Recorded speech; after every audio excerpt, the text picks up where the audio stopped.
Sore.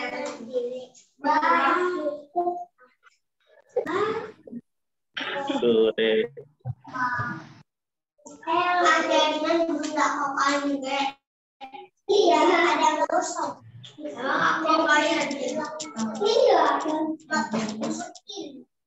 Assalamualaikum. Waalaikumsalam. Waalaikumsalam. Sudah bergabung bersama kita semua ada 23 orang ya. Iya. Bisa kita mulai ya, Teteh ya? Ya. Oke, sebelum dimulai, silahkan Teteh nyalakan kamera ya, videonya dinyalakan. Kemudian jika memang ada di ruangan, boleh mic-nya diaktifkan. Tapi kalau misalkan ada di luar, untuk menghindari kebutuhan, boleh di-mute saja untuk audionya.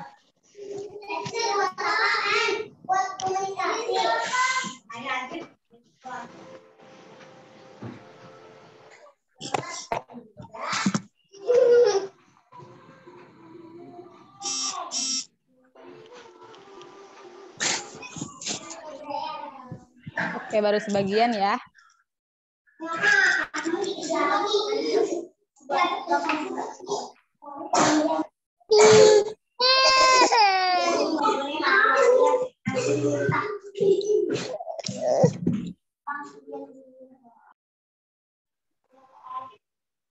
Oke, baik, Teteh, mari kita mulai saja kegiatan kita pada hari ini. Bismillahirrahmanirrahim. Assalamualaikum warahmatullahi wabarakatuh. Waalaikumsalam warahmatullahi wabarakatuh. Innalhamdalillah nahmaduhu wa nasta'inuhu wa nastaghfiruh wa na'udzu billahi min shururi anfusina wa min sayyiati a'malina may yahdihillahu fala mudhillalah wa may yudlilhu fala hadiyalah. Asyhadu an la ilaha illallah wahdahu la syarikalah wa asyhadu anna Muhammadan abduhu wa rasuluhu la nabiyya ba'dah. Faqad qala Allah ta'ala fi kitabihil karim wa huwa asdaqul qailin. A'udzu billahi minasyaitonir rajim. Bismillahirrahmanirrahim. Wa min ayatihi an khalaqalakum min anfusikum azwaja litaskunu ilaiha wa ja'ala bainakum mawaddatan wa rahmah. Inna fi dzalika laayatil liqaumin yatafakkarun. Al-ayat sadaqallahul azim. Yang kami hormati Bapak Kepala KUA Bogor Utara, Bapak Haji Subhan Syarif MHI, yang terhormat, yang kami hormati para narasumber, sudah bergabung bersama kami ada Ibu Suwarsi sebagai penyuluh agama di Kecamatan Bogor Utara, dan tak lupa kami ucapkan selamat datang, selamat bergabung, selamat mengikuti kegiatan pada hari ini kepada seluruh HATT nih calon pengantin di lingkungan KUA Bogor Utara. Alhamdulillah, sebagai informasi pada hari ini merupakan bimbingan virtual yang kami laksanakan ke-18. Jadi selama tahun 2021 ya, selama masa pandemi, alhamdulillah kita semua sudah, kami ya di KUA Bogor Utara sudah melaksanakan kegiatan bimbing secara virtual ini sebanyak 18 kali. Yang mana memang kegiatan bimbing ini hanya dilakukan satu kali dalam satu bulan gitu. Nah, jadi bagi AATT, alhamdulillah sekarang ya PKKM Kota Bogor sudah masuk ke level 2. Jadi kegiatan sudah mulai normal ya, normal kembali karena pandemi juga sudah melandai. Jadi di KUA kami juga sudah mulai dibuka BIMWIN secara tatap muka ya, secara offline. Jadi boleh silahkan nanti ATT di sini kalau yang misalkan tadi ya banyak yang kerja gitu ya, banyak yang nyambi, kalau misalkan masih kurang silahkan datang ke KUA kami. Dan insya Allah akan dilaksanakan menurut informasi 2 kali dalam 1 bulan ya, jadi 1 kali dalam 2 minggu, insya Allah mulai dilaksanakan pada Rabu depan. Jadi boleh ATT yang masih ada waktu nih sebelum hari H ya, hari H akad, boleh untuk mengikuti di KUA secara tatap muka. Baik ATT, tanpa memperpanjang waktu, mari kita buka saja kegiatan kita pada hari ini dengan membaca lafaz atau kalimah basmalah bersama-sama. Bismillahirrahmanirrahim. Oke, baik ATT. Hari ini tanggal 17 Mei itu bertepatan dengan hari diperingati sebagai Hari Kesadaran Nasional. Jadi di sini kami memohon kesediaannya ATT untuk menyanyikan lagu kebangsaan Indonesia Raya. Mohon izin share screen lagi.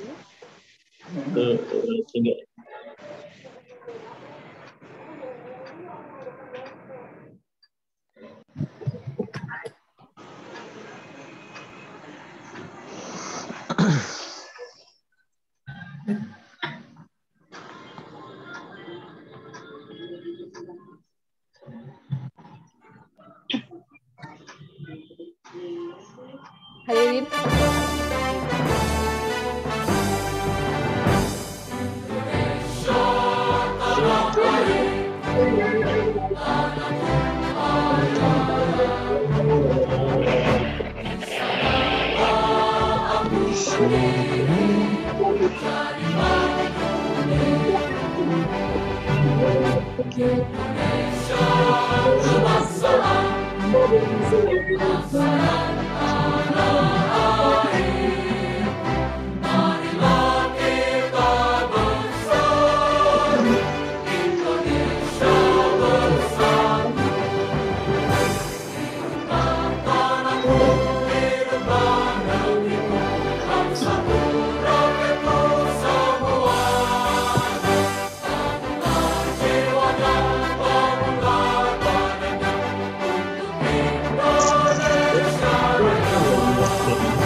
Baik, ATT. Sehat semua ya di sini ya?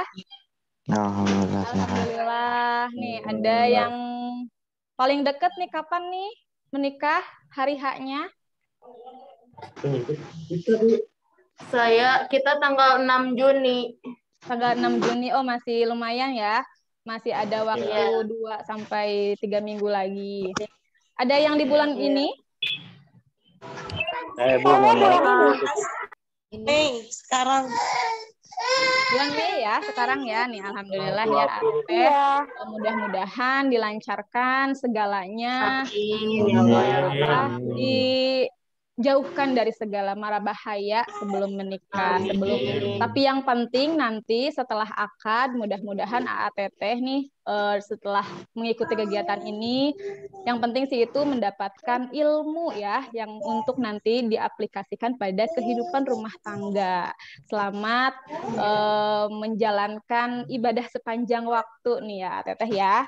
Jadi kalau menikah itu memang ibadahnya panjang, sekolahnya panjang. Jadi setiap menit, setiap detik, menit, waktu itu dinilai sebagai ibadah. Maka nih beruntung sekali nih ATT yang sudah memantapkan hatinya, kemudian untuk membangun keluarga yang sakinah, mawaddah, warohmah, kemudian menciptakan generasi yang berkualitas, generasi yang solih dan solihah untuk sebagai penerus bangsa dan negara kita.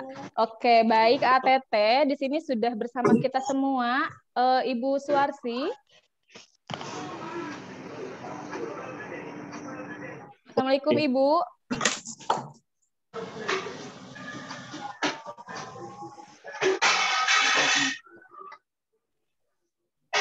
Waalaikumsalam warahmatullahi wabarakatuh. Bu Neng. Oke, baik. Ibu, terima kasih sudah bergabung bersama kita semua. Sama-sama Bu Neng. Ya Bu, ini barusan ada Pak Kepala konfirmasi beliau masih rapat di Kemenag. Jadi mungkin untuk materi pertama akan diisi oleh Ibu. Ya. Oke, baik. Insya Allah Bu Neng. Ya. Terima kasih Ibu. Baik ya Teteh. Jadi pada materi pertemuan kita pada hari ini itu ada 3 materi yang akan disampaikan. Yang pertama seharusnya memang adalah tentang materi tentang membangun keluarga sakinah. Kemudian yang kedua adalah materi tentang kesehatan reproduksi dan cara-cara kita untuk mencegah anak-anak kita nantinya dari stunting. Nah, oke. Untuk materi yang pertama dikarenakan tadi Pak Kepala sedang ada rapat di Kemenag akan diisi oleh pemateri kita yang pertama yaitu tentang kesehatan reproduksi dan menciptakan generasi berkualitas. Kepada narasumber Ibu Suarsi SAG, kepada beliau kami persilahkan. Baik, terima kasih Bu Neng. Bismillahirrahmanirrahim. Assalamualaikum warahmatullahi wabarakatuh. Waalaikumsalam warahmatullahi wabarakatuh. Alhamdulillahirabbil alamin. Alhamdulillahilladzi an'ama 'alaina bi ni'matil iman wal Islam. Asyhadu an la ilaha illallah wahdahu la syarikalah wa asyhadu anna Muhammadan 'abduhu wa rasuluh. Allahumma sholli wa sallim ala sayyidina Muhammad wa ala alihi wa ashabihi ajma'in, amma ba'du.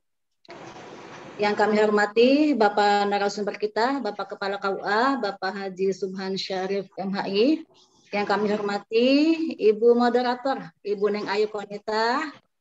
Juga ada semua peserta BIMWIN yang mudah-mudahan dirahmati dan dimuliakan Allah Subhanahu wa taala. Amin.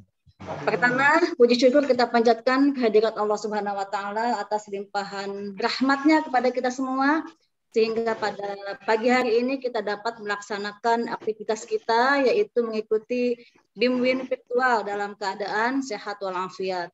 Salawat dan salam semoga senantiasa terlimpah curah kepada baginda kita Nabi besar Muhammad SAW beserta keluarga, para sahabat, pengikut dan umatnya sampai akhir zaman. Baik, ATT semua, bagaimana kabarnya hari ini? Sehat semua? Alhamdulillah sehat. Alhamdulillah sehat ya. Baik, ATT di sesi pertama ya, yang tadi Bu Neng sudah sampaikan seharusnya di sesi pertama ini diisi oleh Bapak Kepala KUA, Bapak Haji Subhan Syarif, tapi beliau sedang ada kegiatan ya, yaitu rapat di Kementerian Agama. Jadi untuk sesi pertama ini saya mengisi terlebih dahulu materi BIMWIN pada pagi hari ini. Baik, ATT semua, materi yang akan saya sampaikan kepada ATT di BIMWIN kali ini itu materi tentang gizi 1000 HPK Jatim untuk meminimalisir generasi stunting ya. Mungkin di antara ATT semua ada yang sudah mengetahui ya materi ini ya. Tapi tidak ada salahnya kita bahas kembali materi ini untuk kita saling mengingatkan kembali karena materi ini sangat penting ya untuk ATT selaku calon orang tua bagaimana nanti setelah menikah nanti agar kita memiliki anak yang sehat, anak yang soleh, anak yang cerdas dan terhindar dari stunting ya. Baik, Bu Neng. Slide pertama. Ya Bu, ini sudah saya share ya. Ya, dilanjut ke slide yang pertama.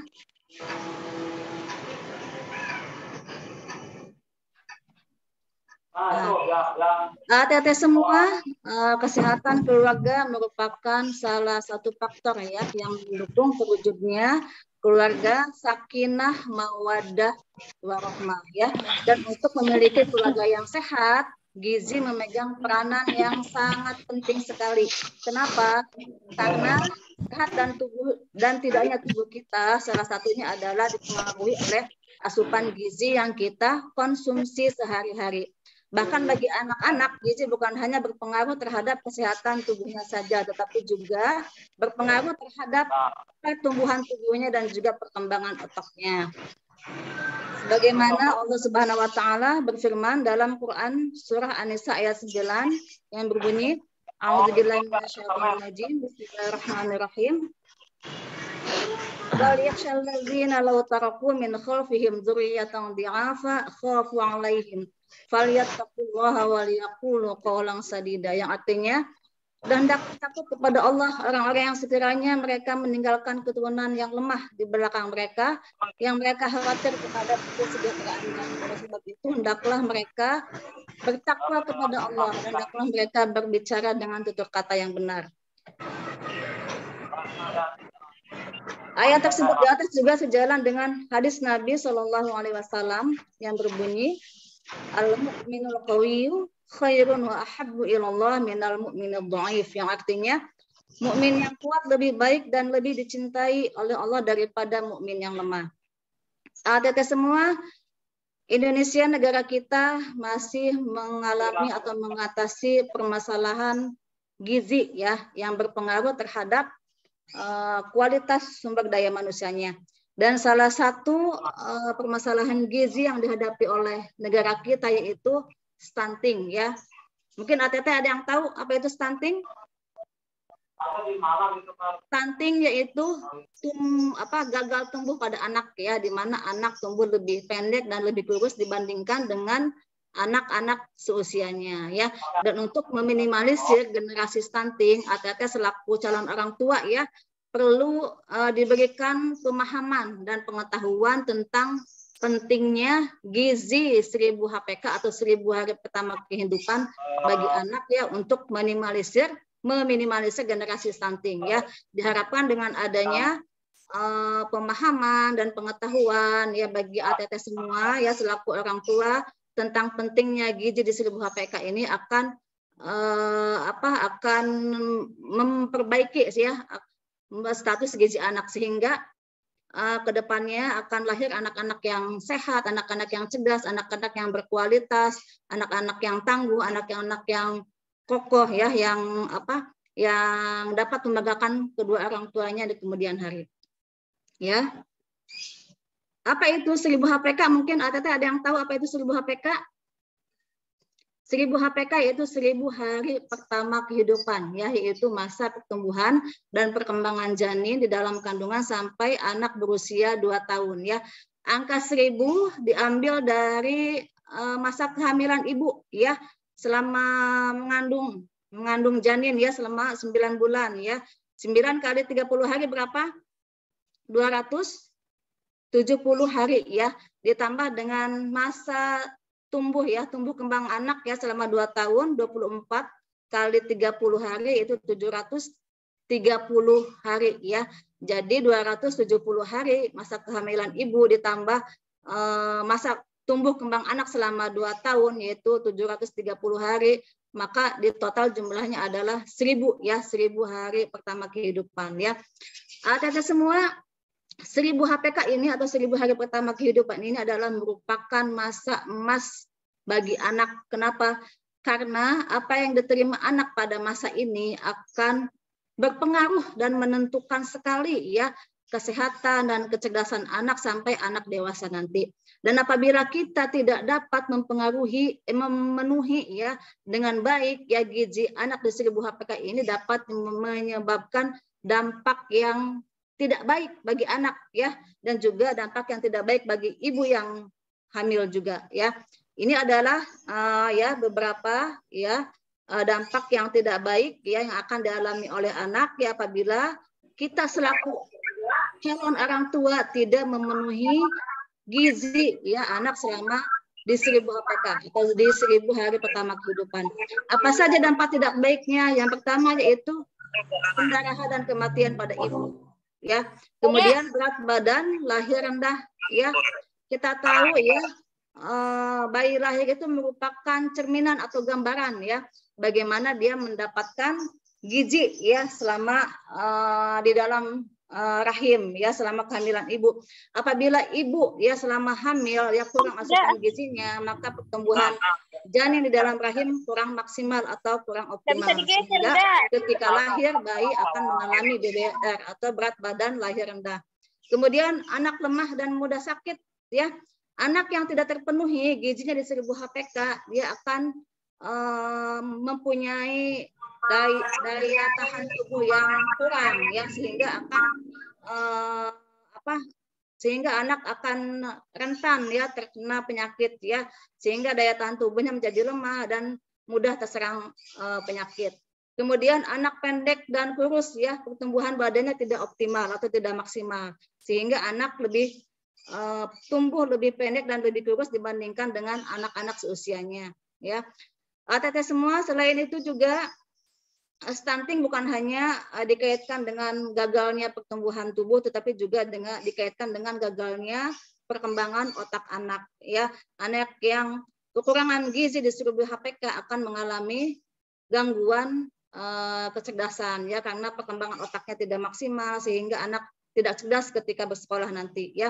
Kemudian anak kurang kreatif, ya, karena anaknya kurang pertumbuhan badannya kurang, kemudian juga kecerdasannya juga kurang. Ketika besar nanti anak akan sulit, ya, mendapatkan pekerjaan yang baik sesuai dengan yang diinginkan oleh anak, ya. Ya, lanjut Bu Neng.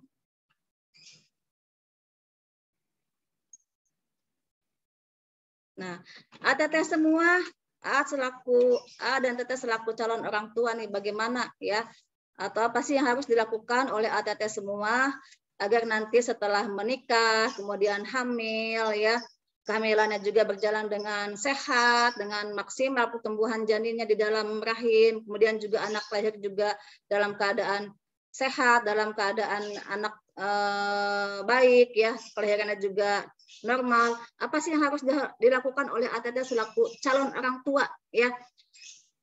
Yang dilakukan oleh ATT selaku calon orang tua yaitu adalah dengan memperbaiki gizi dimulai dari saat ini, ya.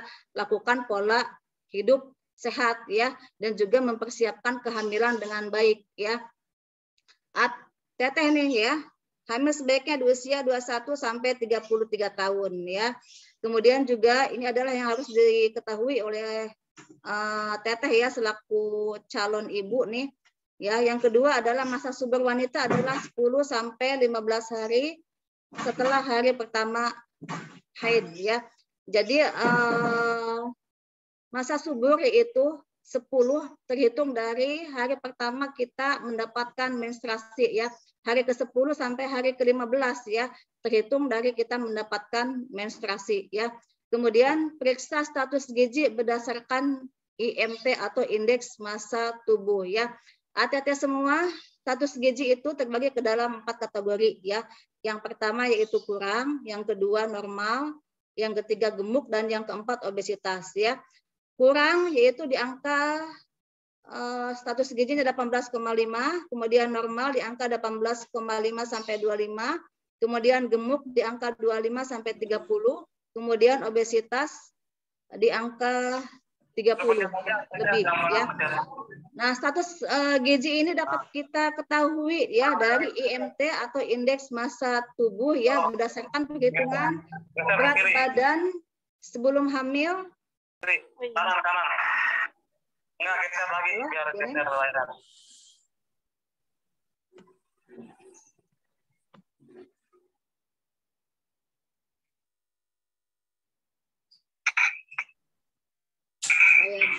Baik, ATT semua kita jeda dulu, ya, karena Bapak Kepala sudah siap memberikan materi. Kita potong dulu, kita tunda dulu materi 1000 HPK. Ya, kita lanjut nanti setelah Bapak Kepala menyampaikan materi keluarga Sakinah. Baik, mana Bu Neng? Kanan. Biar tengah. Mohon maaf, ya, ATT, Ibu. Barusan ada konfirmasi dari Pak Kepala, mumpung rapatnya masih break, jadi beliau menyempatkan untuk mengisi di awal saja. Untuk ini, ya, peserta tadi ada yang lumayan berisik, ya, noise, ya, memang kayaknya lagi di luar, silakan di-mute saja. Tapi nanti kalau misalkan di tengah-tengah mau ada yang ditanyakan, boleh raise hand. Oke, baik. Untuk selanjutnya, Pak Haji, Pak Kepala. Halo, Assalamualaikum. Ya. Salam. Oke, baik Teteh, untuk materi yang sebenarnya ini adalah materi pertama, yaitu tentang menyiapkan atau mempersiapkan keluarga sakinah mawaddah warohmah kepada terhormat Bapak Syarif, Kepala KUA Bogor Utara. Kepada beliau kami persilakan. Gak bisa kata siapa? Terima kasih Bu Neng. Assalamualaikum warahmatullahi wabarakatuh. Waalaikumsalam warahmatullahi wabarakatuh. Warahmatullahi wabarakatuh.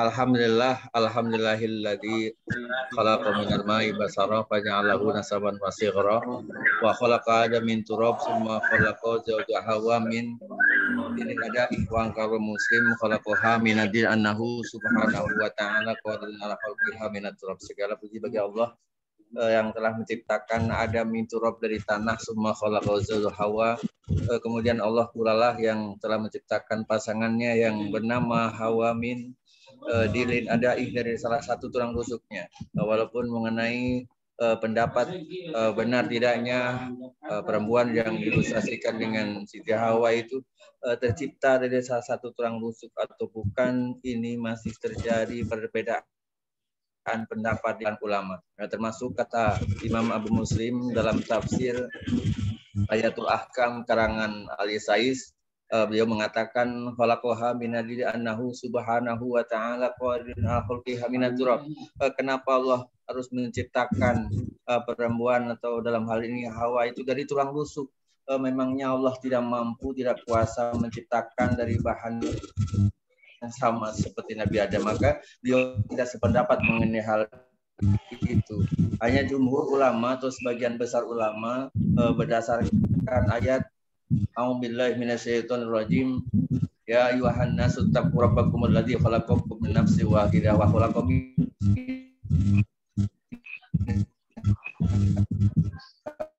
zawjaha. Sekalian yang satu wa khalaqa minha, dan dari yang satu itu Allah ciptakan pasangannya Hawa. Maka jumhur ulama berpendapat bahwasanya Hawa itu tercipta dari salah satu tulang rusuk Nabi Adam. Hanya terlepas ya dari perbedaan pendapat di kalangan ulama. Benar tidaknya Hawa itu tercipta dari salah satu tulang rusuk atau bukan, yang pasti kita bisa mengambil satu gambaran ya, terutama kepada yang sebentar lagi punya tulang rusuk ini, bahwasanya memang kalau kita pikir-pikir antara tulang rusuk dengan perempuan itu ada kemiripan. Ya, tulang rusuk kita tahu berbentuk sedikit bengkok. Kalau kita luruskan dengan paksa, bukannya akan lurus tapi akan patah. Tapi sebaliknya, kalau kita biarkan saja lama-kelamaan bukannya akan lurus tapi boleh jadi akan tambah bengkok, bahkan mungkin akan berubah jadi bulat. Sama halnya seperti perempuan, kalau kita terlalu keras ya dalam mendidik istri kita, boleh jadi dia akan sedih, patah dan sebagainya. Tapi kalau kita terlalu lemah, boleh jadi 1 kali, 2, 3 kali dia izin, kita tidak memberikan nasihat, advice dan seterusnya. Ketiga kalinya boleh jadi dia akan berasumsi, tanpa izin suami saya pasti akan mengizinkan. Dia akan berani kepada kita. Jadi bagaimana caranya membuat tulang rusuk yang cuma sedikit bengkok tadi menjadi lurus tanpa harus patah, atau bagaimana membuat istri kita ya menjadi istri yang berbakti, taat, patuh kepada kita? Tentunya yang lebih tahu adalah yang punyanya nanti. Walaupun mungkin di sini ada tulang rusuk buatan mana Cimahpar gitu kan, Tanah Baru, mungkin akan sedikit berbeda dengan tulang rusuk buatan Bandar Jati yang dekat Jambu 2 misalnya. Mungkin tulang rusuk buatan Tanah Baru hanya dipegang-pegang sedikit sudah lurus gitu kan. Tapi tulang rusuk buatan Bandar Jati, apalagi dekat dengan Jambu 2 dan seterusnya, mungkin jauh dari Masjid Taklim dan sebagainya, mungkin yang punyanya nanti butuh waktu yang ekstra, cukup lama untuk membuatnya menjadi wanita atau istri yang salihah.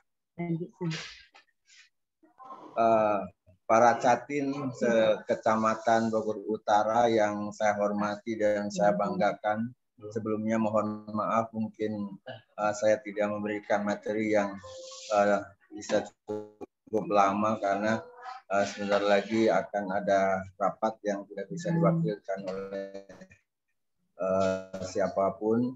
Jadi mungkin hanya garis besarnya saja.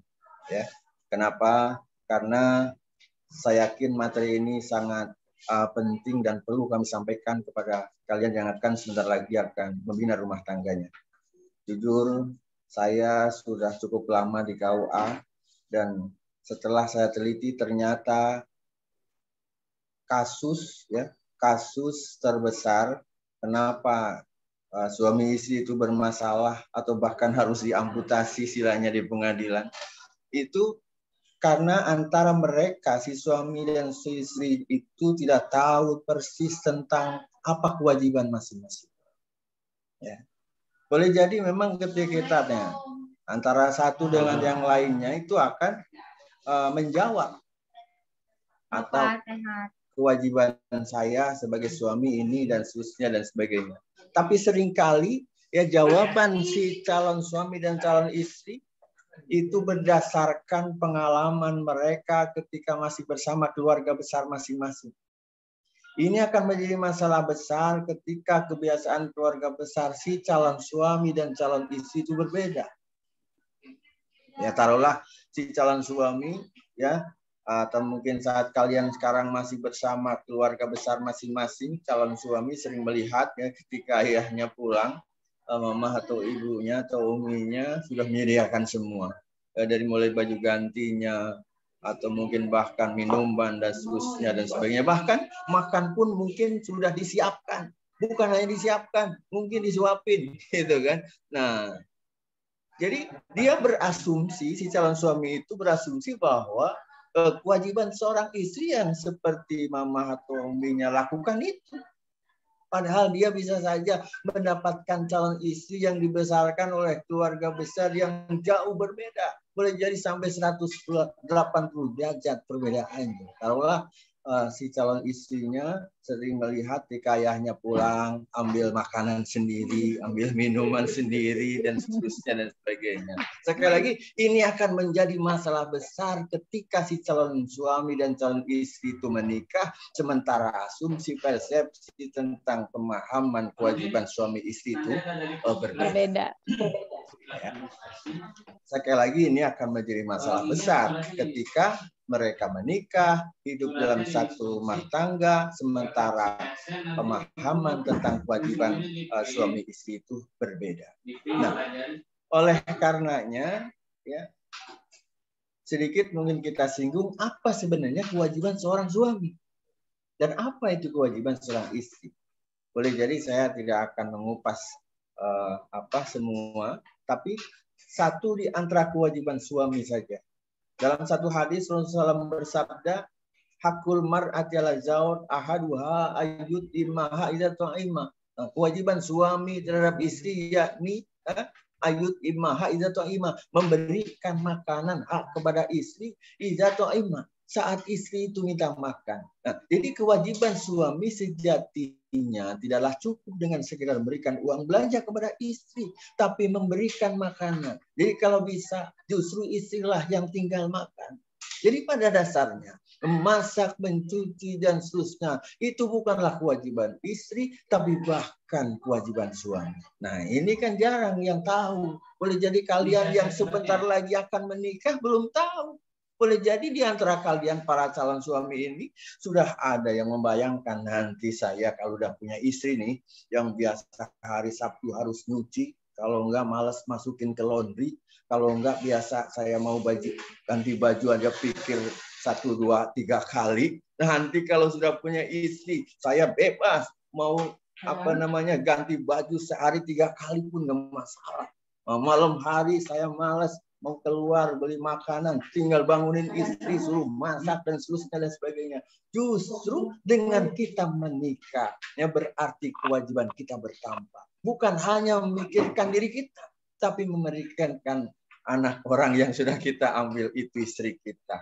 Nah, jadi sekali lagi memasak, mencuci dan seterusnya itu bukanlah kewajiban istri, tapi bahkan kewajiban suami. Jadi minimal nih kepada kalian para calon suami, saat istri kalian tidak masak, Ya, apalagi sudah memaksakan, masakannya pun nggak enak, padahal itu mungkin sudah telepon dulu ya sama mama kalian, orang tua kalian, apa sih masakan kesukaan suami saya. Nah, bahkan dicatat itu kan menu resepnya. Nah, tidak puas buka Google misalnya dengan harapan ketika suami pulang nanti dapat sanjungan pujian, ini justru terbalik. Ini makanan apa? Nah, asin enggak, manis enggak, yang itu tidak boleh ada apa namanya piring terbang, gelas pecah itu kan. Sudah mah bukan kewajibannya dia lakukan, dimarah-marah pula. Inilah yang terjadi. Kenapa ini harus kita apa namanya kaji? Harus saya sampaikan karena seringkali kejadian ya. Kasus rumah tangga itu berawal dari ini. Pernah ada satu ketika ada seorang suami ya menikah lagi. Karena apa? Karena tidak tahu ternyata memasak dan mencuci itu bukan kewajibannya. Kenapa saya harus merasa berdosa bersalah? Ya. Kenapa? Karena istri saya nggak melakukan kewajibannya. Dia tidak masak, dia tidak nyuci dan seterusnya dan sebagainya. Itu berawal dari apa? Berawal dari ketidaksepahaman mereka tentang kewajibannya sih. Tapi karena kalian sekarang ikut walaupun secara virtual, ya setidaknya ya ketika nanti mungkin istri kalian karena kalian mungkin belum pulang masih di luar, nelpon, misalnya panggilnya apa. Nah, di rumah cuma ada nasi misalnya. Nah, dia tidak akan marah. Nah, boleh jadi dia akan berkata, alhamdulillah istri saya sempat masak nasi. Tapi coba kalau nggak ikut, bisa saja komentarnya akan berbeda. Nah, ngapain aja sih di rumah? Masa cuma bisa masak nasi? Udah masak nasi mah saya juga bisa, ada timbang nyolok pakai magicom misalnya itu kan. Ini akan menjadi masalah besar ketika si calon suami tidak tahu tentang kewajibannya sendiri. Nah, jadi sekali lagi memasak dan seterusnya itu bukanlah kewajiban istri, tapi bahkan kewajiban suami. Kenapa banyak para istri mau masak? Kenapa banyak istri mau nyuci dan seterusnya? Itu bukan karena kewajibannya, tapi karena dia ingin menjadi istri yang berbakti, istri yang sholihah. Kenapa? Karena ciri istri yang berbakti atau istri yang sholihah dalam hal ini pastinya dia akan selalu menyenangkan dan membahagiakan suaminya. Dia berharap dengan memasaknya, ya, dengan mencuci bajunya dan seterusnya dan sebagainya, dia akan tercatat sebagai istri yang salihah. Nah, mungkin satu di antara kewajibannya. Yang kedua, kita berlanjut kepada kewajiban istri. Nah, kewajiban istri sejatinya kalau kita mau ringkas juga hanya ada satu. Apa itu? Taat patuh kepada perintah suami selagi perintahnya itu sesuai dengan ajaran agama. Jadi seorang perempuan yang menikah, seorang istri, apapun yang dilakukannya itu harus pengetahuan suaminya. Apapun itu. Jangankan yang mubah. Ya, yang disunahkan saja, taruhlah puasa sunnah tanpa izin sepengetahuan suami, itu boleh jadi puasanya bukannya pahala, tapi akan mendapatkan murkanya Allah Subhanahu wa Ta'ala. Jadi izin seorang suami itu hal yang mutlak mesti dilakukan oleh seorang perempuan yang sudah punya suami ketika apa yang dilakukannya itu ingin berbuah ibadah. Tapi berbicara tentang izin jangan juga terlalu kaku. Terkadang kan ada, ya kan, ada yang karena harus tahu suami, ada yang pesen mungkin apa online gitu kan, pas ada Lazada, Shopee datang dipanggil-panggil, dia nggak keluar, dia telepon dulu sama suaminya. Dan kalau suaminya lagi online atau mungkin dia lagi ada sinyal, nah kalau lagi nggak ada, nah keburu yang jadanya pergi kan gitu. Bukanlah seperti itu. Artinya kalau boleh saya gambarkan, izin seorang suami itu adalah bunyi pasal dalam undang-undang. Juknisnya antara keluarga yang satu dan yang lain boleh jadi berbeda. Taruhlah karena istrinya ngajar. Mungkin sebagai suaminya cukup mana schedule ngajarnya selama 1 semester ini. Nah, di luar schedule itu, yang mestinya mungkin taruhlah jam 9 dia harusnya ada di kelas ngajar, nah, kemudian disuruh sama atasannya kepala sekolah untuk ikut workshop atau mungkin FGD misalnya gitu kan. Nah, barulah izin sama suami. Nah, jadi jangan sampai setelah kadang kan maaf sebelum ada nih jamaah saya, sebelum ngaji, sebelum dia rajin pengajian, dia begitu bijaksananya sama anak istrinya. Ya, tapi begitu ikut pengajian dan dia dengar kalau seorang istri itu harus apapun yang dilakukannya harus izin suami. Begitu dia pulang dari masjid, istrinya nggak ada. Nah, begitu datang dimarah-marah. Ini kejadian.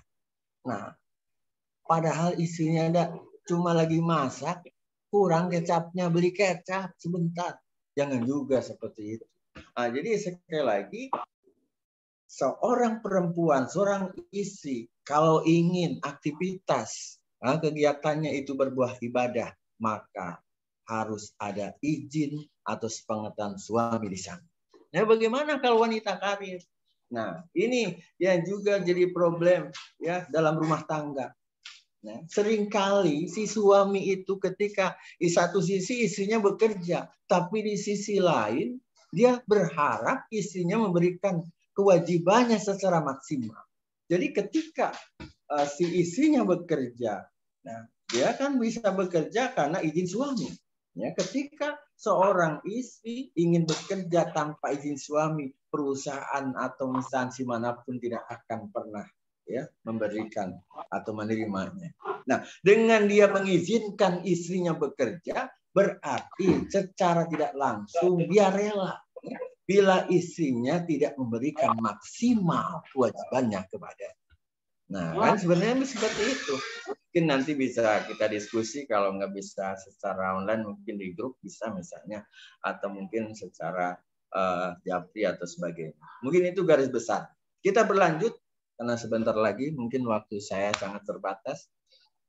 Kita jelaskan tentang apa itu sakinah, mawadah, dan rahmah. Ya, sebagai target kita berumah tangga. Jadi seringkali, maaf, seorang suami istri itu targetnya di perjalanan berubah. Ya. Dia seringkali merasa rumah tangganya sukses bila tahun pertama masih ikut mertua. Nah, tahun kedua dia bisa ngontrak sendiri. Tahun ketiga dia bisa beli rumah yang dia kontrakin. Tahun keempat dia bisa beli kendaraan dan seterusnya dan sebagainya. Dia merasa sukses. Padahal suksesnya rumah tangga mestinya semakin lama dia menikah, dia akan semakin pengertian. Kenapa? Karena dia tahu tentang kekurangan pasangan dan seterusnya dan sebagainya. Makanya sedikit kita kaji, boleh jadi kenapa di perjalanan kita salah, ya, kita melenceng dari tujuan awal. Nah, karena dia tidak tahu apa itu sakinah, apa itu mawadah dan rahmah. Walaupun mungkin dia sering ucapkan itu. Dan tetangganya sudah lebih dulu nikah, dia suka diundang, teman dan sebagainya. Pastinya dia sering, dia doa yang terkenal kan, semoga sakinah, mawadah, warahmah. Tapi kenapa? Ya, terkadang undangan begitu banyak, tapi rumah tangganya tidak lama. Contoh para artis misalnya gitu kan. Nah, dengan undangan banyak berarti ya kan yang mendoakannya pun banyak. Tapi kenapa pernikahan nggak lama? Nah, boleh jadi antara yang mendoakan dan yang didoakan sendiri tidak tahu persis apa artinya. Makanya sedikit mari kita kaji apa itu sakinah, apa itu mawadah, dan apa itu rahmah. Ya, sakinah terambil kata sakana yaskunu sakinah, yang artinya kalau kita lihat dalam kamus bahasa Arab itu bisa berarti tenang, diam, tapi juga bisa berarti tajam. Makanya pisau ya, dalam bahasa Arabnya itu sikin, ya, karena apa? Karena pisau adalah sebagai alat agar taruhlah mungkin binatang menjadi diam, ya, menjadi mati karenanya. Nah, apa itu sakinah yang maksud ini? Ya, jadi ketika kalian nanti menikah, ya, kemudian banyak yang mendoakan semoga pernikahannya mendapatkan sakinah, dia sama saja mendoakan kepada kalian semoga ya dengan pernikahan ini kalian akan mendapatkan ketenangan, kedamaian, keharmonisan dalam rumah tangga, dan saat mendapatkan suatu masalah tinggalkan ego masing-masing dan ada niatan untuk cepat menyelesaikan masalah itu. Jadi keluarga yang sakinah itu bukan rumah tangga yang tidak pernah ada masalah. Yang mungkin kita gambarkan selama ini. Kenapa? Karena rumah tangga yang tidak pernah ada masalah tidak mungkin kita raih di alam yang bernama dunia ini. Ya, tapi keluarga yang sakinah sekali lagi, yakni saat ada masalah. Jangan kedepankan ego, jangan kedepankan emosi, dan ada niatan untuk cepat menyelesaikan masalah itu dengan sebijaksana mungkin. Nah, dan satu di antara agar kita bisa bijaksana, ya, di antaranya yakni kita perlu tahu tadi tentang kewajiban suami dan kewajiban istri. Maka mustahil ketika rumah tangga itu akan mendapatkan sakinah ketika dia tidak tahu minimal kewajibannya sendiri. Nah, jadi rumah tangga yang sakinah berbeda dengan rumah tangga yang tidak pernah masalah. Justru rumah tangga yang sakinah boleh jadi dia kelihatannya bermasalah, tapi dia bisa selesaikan masalah itu dengan sebijaksana mungkin. Nah, kemudian mawadah. Apa itu mawadah? Mawadah itu terambil kata wadada, ya dudu mawadah, yang artinya lapang dada. Jadi apa? Sebenarnya ketika nanti kalian menikah, banyak yang mendoakan semoga pernikahannya mendapatkan mawadah, itu sama saja mereka mendoakan kepada kalian semoga pernikahan kalian akan mendapatkan hati yang lapang dada untuk menerima kelebihan dan kekurangan pasangannya. Boleh saat ini sampai detik ini kalian baru tahu tentang kelebihan pasangan kalian. Kenapa? Ya, karena ya taruhlah tadi pas kalian mungkin janjian yang tadinya mungkin belum pernah atau belum mandi, tiba-tiba langsung buru-buru mandi dan seterusnya. Atau mungkin kalian sebagai calon suami ya saat datang ke rumah calon istri kalian sampai nanti kalau saya ketemu sama mamahnya atau mungkin sama ayahnya yang serem, saya harus gimana? Sudah sampai ke sana. Nah, pokoknya saya diam aja, jangan sampai mengecewakan. Bagaimana kita akan tahu kekurangan pasangan kita? Yang ada sempurna semua. Tapi nanti ketika kalian menikah, jangankan 1 tahun, 1 bulan, 1 minggu, 1 malam kalian boleh jadi akan ya tahu tentang kekurangan pasangan kalian. Ya taruhlah pas malam pertama, ya biasanya maaf nih perempuan jam 11 biasanya sudah sepi, ya sudah pokoknya sudah sunyi lah gitu. Hanya terdengar mungkin binatang malam, tapi jam 2 ada suami di samping masih full musik, gitu kan. Nah, tidurnya ngorok misalnya, ini satu contoh. Nah, atau mungkin sebaliknya, ya biasa calon suami mungkin ditidur di kamar yang berantakan, ya biasa kalau laki-laki kamarnya berantakan, di kamar pengantin yang begitu rapi, nah tapi baunya kok aneh, kenapa? Begitu dekat istri ternyata sumbernya dari sini. Ini satu contoh. Artinya ketika kalian menikah, kalian bukan hanya tahu tentang apa kelebihan, kekurangan pasangan pun kalian akan tahu itu. Nah, kembali tadi kepada hati mawadah, yakni hati yang mau menerima kelebihan dan kekurangan pasangannya. Jadi kalau berbicara kelebihan, kita semua akan tahu itu. Tapi mawadah, ya kalau sekedar cinta, begitu kita tahu kekurangan pasangan kita, kita akan mundur. Tapi hati mawadah, meskipun kita tahu kekurangan pasangan kita akan mencoba untuk saling melengkapi dan menutupi, dan bahkan itu akan menjadi satu hal yang sangat luar biasa. Misalnya. Jadi mawadah itu bukan hanya sekedar cinta. Nah, kalau kita mencintai orang lain, sekali lagi kalau kita tahu kekurangannya kita akan mundur. Nah, tapi hati mawadah itu kalau boleh saya gambarkan, itulah lengkapnya bahasa Arab gitu kan.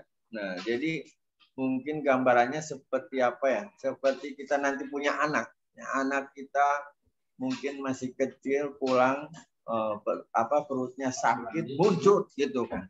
Nah, kita tidak ada rasa kagok untuk membersihkan kotoran itu. Kira-kira seperti itulah. Nah, kemudian rahmah. Ya, kita ringkas. Rahmah, apa itu rahmah? Rahmah, yakni kondisi jiwa atau kondisi psikologis saat melihat pasangan kita capek sibuk dengan pekerjaan atau yang lainnya, kita memberikan bantuan kepadanya tanpa harus diminta. Jadi tanpa pun diminta bantuan oleh suami atau sebaliknya, kalau memang kita mampu untuk melakukannya, kenapa tidak?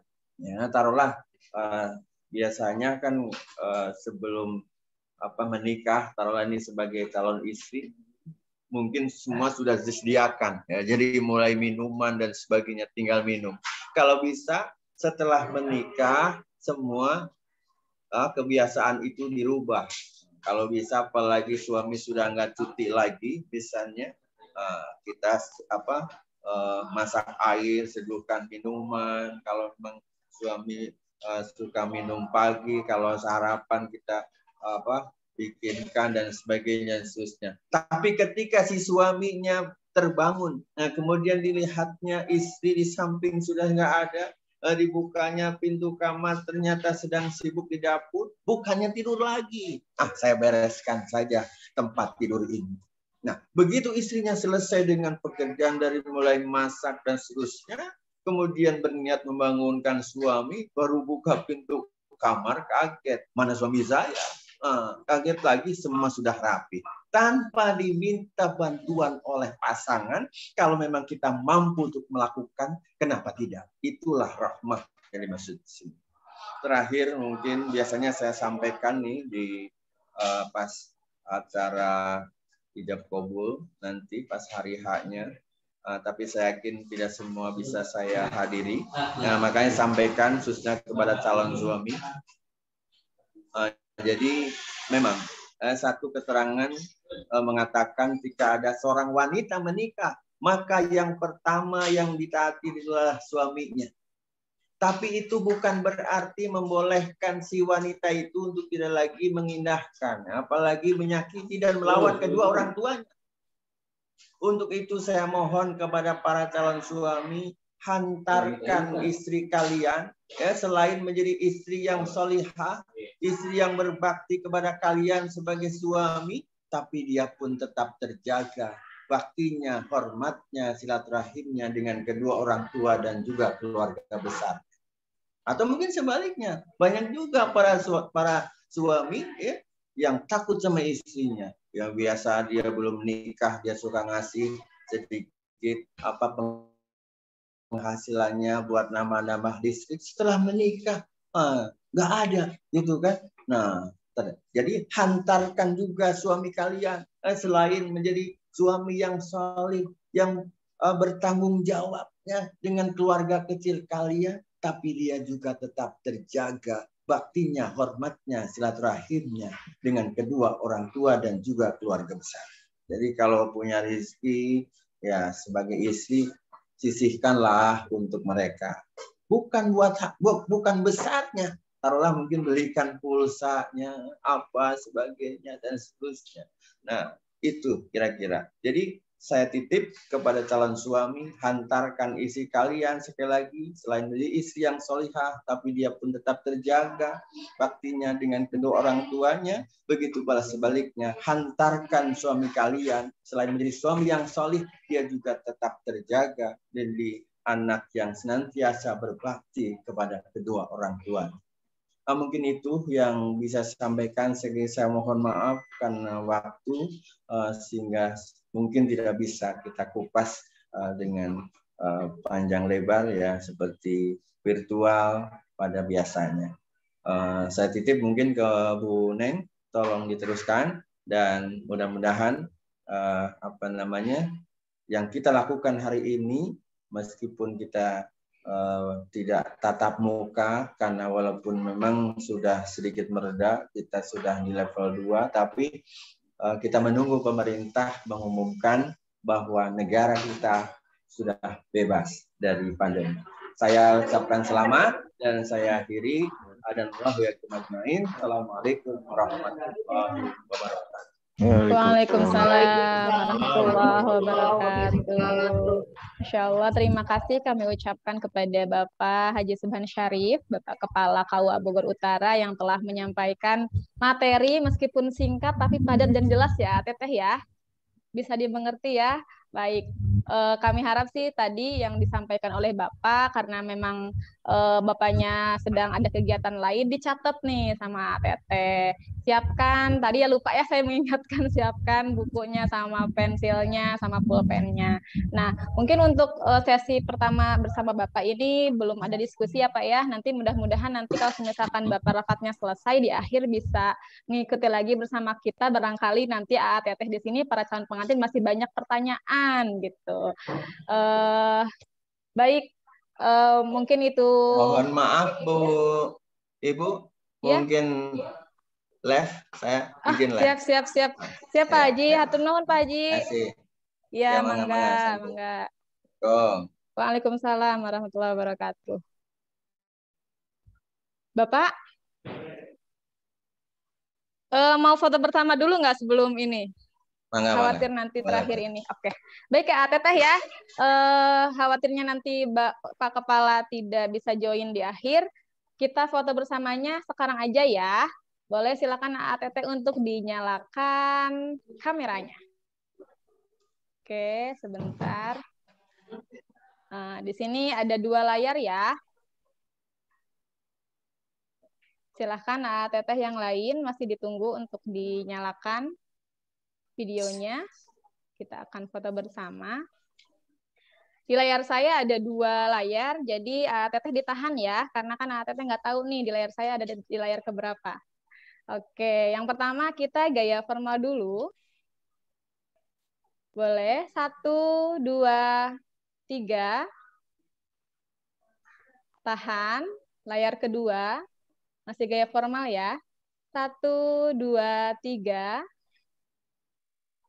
Oke, gaya kedua boleh gaya bebas. Silahkan Teteh ekspresikan. Oke, 1, 2, 3. Boleh sarang heel. Oke, layar kedua tahan ya. 1, 2, 3. Oke, baik. Sekali lagi kami ucapkan terima kasih kepada Pak Kepala yang sudah berkesempatan untuk menyampaikan materi. Semoga banyak sekali, insya Allah ya, banyak sekali manfaat yang kita dapatkan. Oke, baik. Silahkan Pak Kepala jika ingin live group. Mangga Pak. Oke. Nah, itu dia ya Teteh ya. Tadi meskipun singkat, materi kita yang pertama bersama dengan Bapak Kepala KUA mengenai tentang mempersiapkan keluarga sakinah. Ya, tadi sudah disampaikan salah satunya ada kewajiban suami. Ini sebenarnya biasanya Pak Kepala itu menyampaikan banyak ya, lama, cuman karena beliau sedang ada kegiatan lain. Jadi tadi hanya satu yang disampaikan sama beliau nih, di antara haknya perempuan dari yang harus diwajibkan dari seorang suami, yaitu yang pertama adalah ayub imaha idza to'ima,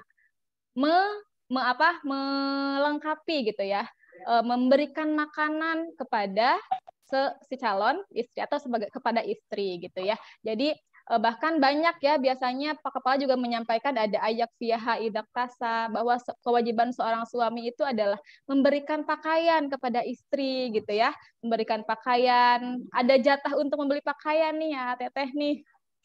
Kalau misalkan suaminya ada kelebihan uang. Kemudian wala yuqabbiha, tidak boleh saling menjelekkan, tidak boleh menjelekkan suami menjelekkan istri. Oh ternyata gini ya keburukan istri itu, dulu aja nih sekarang kan masih dalam tahap hitbah ya, belum menjadi halal. Yang dilihatkan nih Teteh masih baik-baiknya aja, yang buruknya Teteh belum tahu ya. Randy nih sama calonnya kan sekarang bersama nih berdampingan. Wah, yang ditahu ini si Teteh harum, si Teteh cantik, si Teteh ini. Nanti mah diterima ya. belum mandinya si teteh, tidak make upnya si teteh dan lain sebagainya. Nah, itu adalah merupakan kewajiban suami. Adapun kewajiban istri sebenarnya teteh cuma satu ya. Jadi kewajiban istri itu hanya satu, yaitu tadi taat. Jadi kalau misalkan kata suaminya, teh tolong kopi, teh tolong masak, teh tolong cuci dan lain sebagainya, maka kita sebagai istri harus patuh, harus memenuhinya kalau kita mampu. Tapi kalau kita tidak mampu ya harus mengedepankan asas kebersamaan, kesalingan. Oke, baik, itu sekilas ya Teteh. Oke, selanjutnya mari kita dengarkan lanjut lagi kepada materi kedua yang tadi sempat terpotong ya Ibu, mohon maaf sekali. Baik, kepada yang terhormat Ibu Suwarsi, kami persilahkan kembali. Baik, terima kasih Bu Neng. Ya, slide yang tadi yang terakhir ditampilkan Bu Neng. Ya, ini ya Bu ya. Ya, ini ya. Oke. Nah, ini ya ATT. Jadi status gizi itu ada 4 kategori ya. Yang pertama yaitu kurang di angka 18,5, yang kedua normal di angka 18,5 sampai 25, kemudian gemuk di angka 25 sampai 30, kemudian obesitas ya 30 ke atas. Bagaimana caranya agar kita mengetahui status gizi kita masing-masing? Ya, gampang sekali ATT ya, dapat kita ketahui dari berat badan kita dan kemudian juga tinggi badan kita ya. Saya contohkan saja di sini, misalnya berat badan Teteh nih, siapa di sini nih? Teh Nur Soleha Zulfiana ya. Misalnya tinggi badan Teteh Nur Soleha Zulfiana 160 dan berat badannya 50 kg ya. Jadi tinggi badannya kita desimalkan dulu ya. 160 kita desimalkan dulu menjadi 1,6. Dikalikan ya. 1,6 dikali 1,6 ya. Muncullah angka 2,5 ya. Nah, angka 2,5 ini kita simpan dulu ya, kita save dulu. Kemudian tadi berat badannya ya Teteh ya. Ya. Kalau bisa praktek sendiri ya, masing-masing menggunakan handphone yang ada kalkulatornya ya. Praktek berat badan dan tinggi badan masing-masing ya. Jadi tadi tinggi badannya 160 ya, kita desimalkan dulu 1,6 dikalikan 1,6 ya, hasilnya 2,5. Nah, 2,5 ini kita save dulu. Untuk kemudian kita bagi ya dari berat badan kita. Tadi berat badan Teteh tadi berapa? Nur Soleha Zulfiana 50 ya. Kita umpamakan 50 ya. 50 dibagi 2,5 ya tadi ya. Maka hasilnya yaitu 19,53 ya. Kita cari di sini nih 19,53 masuk ke dalam status gizi apa ya. Nah, masuk dalam status gizi normal ya, karena tadi normal yaitu di angka 18,5 sampai 25 ya. Nah, itu gampang ya Teteh ya, bisa nanti praktek sendiri ya di rumah ya, masing-masing menggunakan handphone yang ada kalkulatornya ya. Dan bagi Teteh ya yang status gizinya masuk ke dalam status gizi kurang dan juga status gizi obesitas ya di bawah 18,5 dan juga di angka 30 lebih ya, itu belum merencanakan kehamilan ya, diharapkan untuk konsultasi terlebih dahulu ya kepada bidan atau petugas kesehatan ya, agar nanti kehamilannya dapat berjalan dengan sehat dan lancar ya. Baik Bu Neng, slide selanjutnya.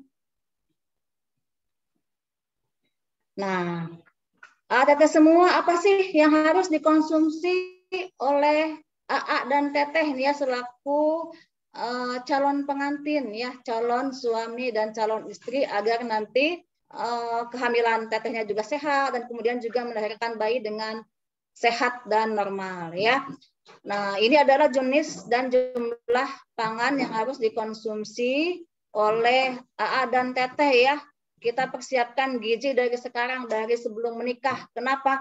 Karena gizi calon pengantin itu akan menentukan gizi suami istri ya, dan akan menentukan nanti gizi ibu hamil dan anak yang dilahirkannya nanti ya.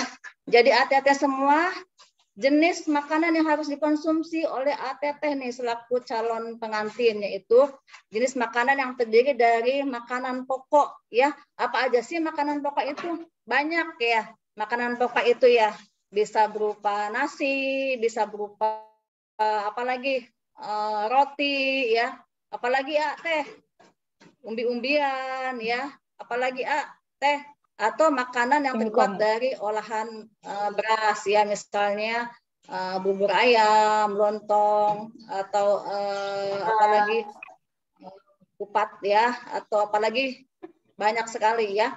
Kemudian lauk pauk ya yang terdiri dari lauk pauk hewani dan juga lauk pauk nabati ya.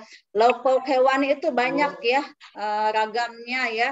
Misalnya lauk pauk hewani itu bisa berupa daging, apalagi teh, ikan, ayam ya, telur ya. Nah, lauk pauk nabati misalnya tempe, tahu, apalagi oncom dan yang lainnya ya. Kemudian buah ya, buah-buahan ATT ya, buah-buahan sangat penting sekali ya. Buah juga banyak sekali ragamnya ya. Banyak sekali ragamnya buah itu ya, bisa berupa paya, apalagi melon, melon, paya, ya anggur ya, kemudian semangka ya. Kemudian juga sayur mayur nih, sayur mayur ya, banyak juga jenisnya ya, sayur mayur ya, bisa sayur bening, sayur asam ya, apalagi sayur-sayuran, mentimun ya, apalagi kangkung, bayam dan yang lain sebagainya. Dan air putih, nih air putih nih ya. Untuk calon wanita ini maksimal minimal 10 gelas sehari ya. 10 gelas sehari ya. Ini adalah jenis pangan ya yang harus dikonsumsi oleh teteh ya selaku calon istri ya. Kemudian bagaimana nih dengan jumlahnya atau porsinya yang harus dikonsumsi nih oleh catin wanita ya dalam menu makan sehari-harinya ya. Nah, untuk menu sehari-hari ya, makanan pokok ini harus dikonsumsi sebanyak 5 porsi ya. 5 porsi kita umpamakan kalau nasi itu adalah 5 centong ya. 5 centong itu bukan untuk sekali makan ya, teteh ya, tetapi kita bagi ke dalam 3 kali makan. Ya kebayang ya kalau misalkan sekali makan ngabisin 5 centong ya. Jadi 5 centong ini kita bagi ke dalam 3 kali makan ya. Misalnya untuk makan paginya nasinya 1,5, untuk makan siangnya 2 centong, untuk makan malamnya 1,5 centong lagi. Ya. Kemudian lauk pauk nih, lauk pauk 3 potong ya. Lauk pauk hewani 3 potong ya, bagi juga ke dalam 3 kali makan ya. Misalnya paginya telur ceplok, siangnya ayam goreng, malamnya pecel lele misalnya ya. Kemudian untuk lauk pauk hewani ini juga 3 potong nih, dibagi ke dalam 3 kali makan ya. Misalnya paginya goreng tempe, siangnya goreng tahu, malamnya misalnya tumis ini oncom ya. Kemudian 5 potong buah nih dalam sehari ya. Kita bagi ke dalam sehari ya, sehari untuk porsi sehari ya 5 potong atau 5 buah ya. Misalnya paginya 1 buah pisang, nanti untuk ngemilnya misalnya jam 10 1 buah jeruk, nanti makan siangnya 1 potong pepaya, sorenya misalnya ngemil rambutan, malamnya lagi misalnya 1 buah salak misalnya ya. Kemudian sayur 3 porsi nih ATT ya, dibagi juga ke dalam 3 kali makan ya. Pagi 1 mangkok ya, siangnya 1 mangkok lagi, malamnya 1 mangkok lagi ya. Air putih 10 gelas nih sehari ya, minimal untuk calon wanita ya. Jadi ini adalah jenis dan jumlah pangan yang harus dikonsumsi oleh teteh ya selaku calon istri ya, agar gizi di 1000 HPK-nya dapat terpenuhi dengan baik ya. Bagaimana dengan catin pria nih? Untuk catin pria pada prinsipnya sama ya dengan apa yang dikonsumsi oleh catin wanita, hanya saja untuk catin pria dianjurkan untuk menambahkan 1 piring nasi dan juga 1 gelas air putih ya. Baik, Bu Neng. Nah, ini adalah gizi masa kehamilan. Kalau tadi gizi sebelum hamil ya, Teteh ya. Ini gizi masa kehamilan. Bagaimana sih kalau misalkan setelah menikah nanti Teteh hamil, apa yang harus dikonsumsi ya agar gizi di 1000 HPK-nya dapat terpenuhi dengan baik ya. Pada dasarnya sama saja dengan gizi sebelum hamil ya, jenis pangan dan juga jumlah pangan yang harus dikonsumsi. Hanya saja ya setelah hamil Teteh dianjurkan untuk menambahkan 1 porsi di makanan pokoknya ya. Jadi kalau tadi sebelum hamil 1,5 centong untuk makan paginya, maka ditambahkan 2 centong ya, siang 2 centong, malam juga 2 centong ya.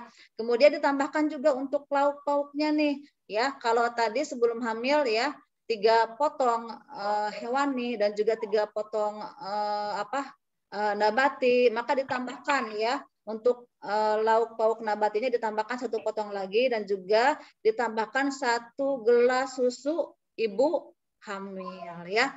Kemudian buah-buahan 4 porsi sehari ya, sayur-sayuran ya, sayur mayur ini ditambahkan lagi Teteh ya porsinya. Kalau tadi sebelum hamil misalnya mengonsumsi sayur mayurnya setengah mangkok, maka dilebihkan saja ya 3/4 mangkok ya setelah hamil nanti mengonsumsi sayur mayurnya ya, agar gizi di 1000 HPK-nya dapat terpenuhi dengan baik ya. Kemudian air putih 10 sampai 12 gelas per hari ya. Nah, Teteh yang hamil ya nanti setelah menikah dianjurkan untuk mengonsumsi lebih banyak ya 20% ya makanan dari sebelum hamil atau 1/5-nya ya lebih banyak dari sebelum hamil agar kebutuhan gizi hamilnya dapat terpenuhi dengan baik. Karena kan kalau ibu hamil dia tidak makan untuk dirinya saja tetapi juga bagaimana dia makan untuk memenuhi kebutuhan gizi janin yang dikandungnya ya. Dan juga ibu hamil ya dianjurkan untuk mengonsumsi 1 tablet tambah darah setiap hari ya untuk menghindari anemia ya. Dan juga hal yang tidak penting bagi A dan Teteh adalah untuk sebelum makan ya untuk selalu mencuci tangannya ya dengan air yang mengalir dan juga menggunakan sabun ya. Karena tangan merupakan media ya berpindahnya kuman ya berpindahnya bakteri ya ke dalam tubuh kita ya. Apalagi kita sekarang masih dalam situasi pandemi ya, kita usahakan untuk tetap ya menjalankan protokol kesehatan ya prokes 5M, salah satunya adalah mencuci tangan ya dengan menggunakan sabun ya dan juga air mengalir, atau kalau hendak bepergian kita bawa hand sanitizer ya agar tangan kita selalu bersih dan steril ya. Baik, Bu Neng.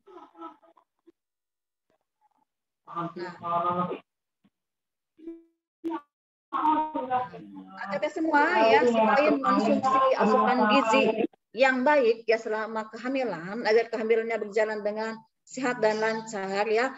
Ini juga ada perilaku sehat ya yang dianjurkan selama Teteh ya menjalani kehamilan ya nanti setelah menikah ya. Apa aja sih perilaku sehat yang dianjurkan selama kehamilan? Yang pertama yaitu adalah pemeriksaan kehamilan ya minimal 4 kali selama kehamilan ya.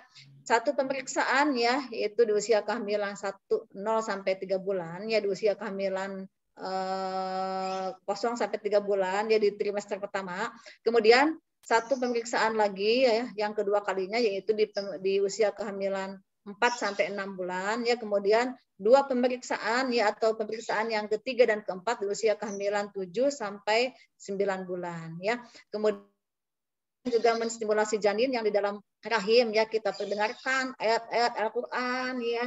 Kita pendengarkan Asmaul Husna, itu sangat bagus sekali untuk merangsang ya perkembangan otak janin ya. Kemudian juga tidak merokok nih ya, Teteh yang hamil ya dilarang untuk merokok ya. Dan juga nanti nih calon suami yang merokok ya nanti setelah menikah dan istrinya hamil dia diharapkan untuk tidak berada dekat ya dengan istrinya yang sedang hamil ya. Kenapa?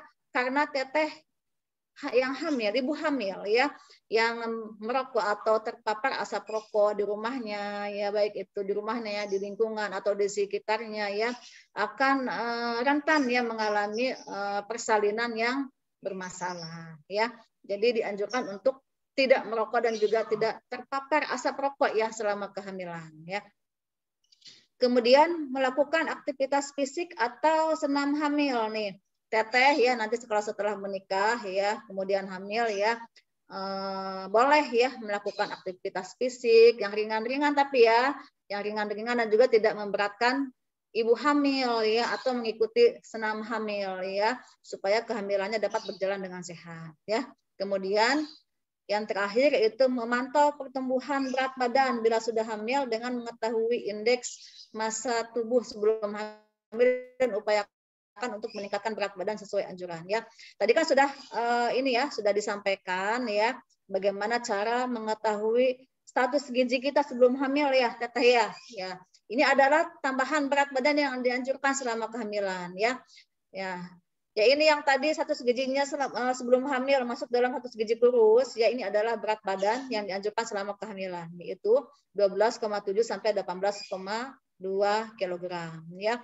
Yang status gizi sebelum hamilnya normal ya, ini adalah berat badan yang dianjurkan ya, tambahan berat badan yang dianjurkan selama kehamilan yaitu 11,4 sampai 15,9 kg ya.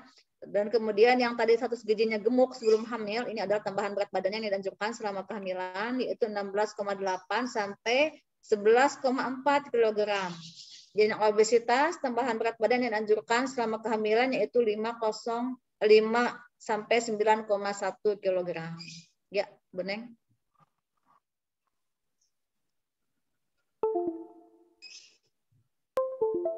Grupnya Bu Neng. Nah, ASI eksklusif. Nah, ini ATT semua ya. ASI eksklusif ya. Setelah anaknya lahir ya, berikanlah ASI eksklusif kepada anak ya. Apa itu ASI eksklusif ya? ASI eksklusif menurut PP nomor 33 tahun 2012 itu ASI yang diberikan kepada anak sejak dilahirkan sampai anak berusia 6 bulan tanpa mengganti atau menambahkan dengan makanan dan minuman lain ya, kecuali obat ya, dan obat pun harus sesuai dengan resep dari dokter atau dari petugas kesehatan ya. Kalau anaknya sakit kan harus diobati ya. ASI eksklusif kaya akan kolostrum ya, yang sangat bagus sekali untuk anak ya, karena mempunyai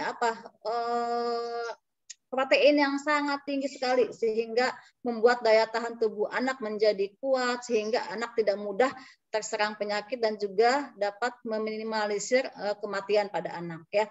ATT semua ASI eksklusif bukan hanya bermanfaat untuk anak yang mendapatkan ASI, tetapi juga bermanfaat untuk ibu yang memberikan ASI kepada anaknya ya.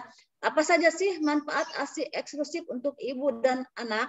Yang pertama yaitu menunda kehamilan ibu ya. ATT semua sel produksi sel telur ya akan terhambat ya selama ibu memberikan ASI eksklusif kepada anak, sehingga ini akan menjadi KB alami untuk ibu ya, tapi dengan catatan ASI eksklusif ya selama 6 bulan tanpa menambahkan dan mengganti dengan makanan dan minuman lain ya. Jadi ibu tidak perlu KB ya, karena ibu tidak mendapatkan menstruasi ya selama ibu memberikan ASI eksklusif kepada anaknya ya. Kemudian yang kedua praktis ya. Nah, praktis ya ATT ya, kita memberikan ASI kepada anak, kita bisa memberikan ASI kepada anak ya kapanpun dan dimanapun anak menginginkan ASI dari ibunya ya. Kalau bepergian ya kita tidak perlu repot-repot ya membawa apa tuh, kalau memberikan susu formula untuk anak tidak perlu repot-repot bawa air panasnya, tidak perlu repot-repot bawa botolnya, tidak perlu repot-repot membawa susu formulanya, belum lagi kalau susu formulanya habis ya kita harus beli dulu ya.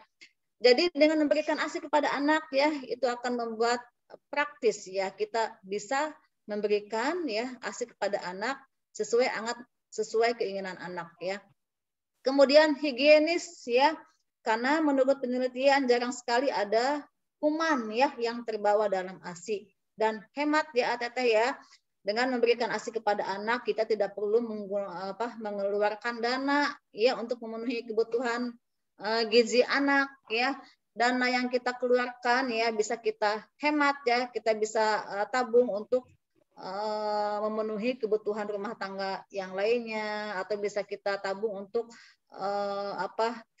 untuk investasi dan juga untuk biaya anak sekolah nanti ya. Kemudian membuat anak sehat dan cerdas ya. Zat gizi yang terkandung dalam ASI sangat penting sekali ya untuk merangsang ya perkembangan otak anak, sehingga nanti ketika anak bersekolah anak menjadi anak yang sehat dan juga anak yang cerdas ya. Kemudian sebagai imunitas atau kekebalan tubuh ya. Adik-adik semua, anak ya yang diberikan ASI oleh ibunya ya memiliki imunitas atau kekebalan tubuh yang lebih kuat ya dibandingkan anak yang tidak mendapatkan ASI ya, sehingga anak akan kuat dari berbagai penyakit ya. Kemudian mendukung pertumbuhan dan perkembangan anak ya. ATT semua ya, anak yang mendapatkan ASI ya dia memiliki tulang ya dan otot yang lebih kuat dibandingkan anak yang tidak mendapatkan ASI ya, karena zat-zat yang terkandung dalam ASI ya sangat bagus sekali untuk mendukung ya pertumbuhan dan perkembangan anak. Kemudian menurunkan risiko sakit pada anak ya, karena anak tadi kan kalau dapat ASI imunitasnya lebih kuat ya, daya tahan tubuhnya lebih kuat ya, sehingga anak tidak mudah ya terserang penyakit ya. Kemudian membantu menurunkan berat badan ibu. ATT semua ya, ibu yang memberikan ASI kepada anaknya ya setidaknya ibu mengeluarkan 500 gram ya dalam seharinya ya yang dia keluarkan melalui ASI ya, sehingga ini bisa menjadi diet alami ini bagi ibu ya setelah melahirkan ya. Jadi ATT ya, teteh terutama ini yang hamil ya dan melahirkan, nanti jangan takut berat badannya bertambah ya setelah melahirkan ya. Jadi berikan saja ASI kepada anaknya ya, insya Allah itu akan mengeluarkan 500 gram kalori ya per harinya yang dikeluarkan lewat ASI ya, sehingga akan menjadi diet ya, diet alami untuk ibu ya, tidak usah capek-capek diet ya, berikan ASI saja kepada anaknya ya. Kemudian menjalin kedekatan ibu dan anak ya. ATT semua biasanya ketika ibu ya memberikan ASI kepada anaknya, biasanya mata ibu bertatapan dengan mata anaknya ya. Kemudian kulit ibu bersentuhan dengan kulit anaknya, dinyanyiin ya. Kemudian apalagi dibacain sholawat, diempok-empok. Ini akan menjalin kedekatan ibu dan anaknya, akan membangun hubungan ikatan lahir batin yang lebih kuat lagi ya antara ibu dan anak. Ya.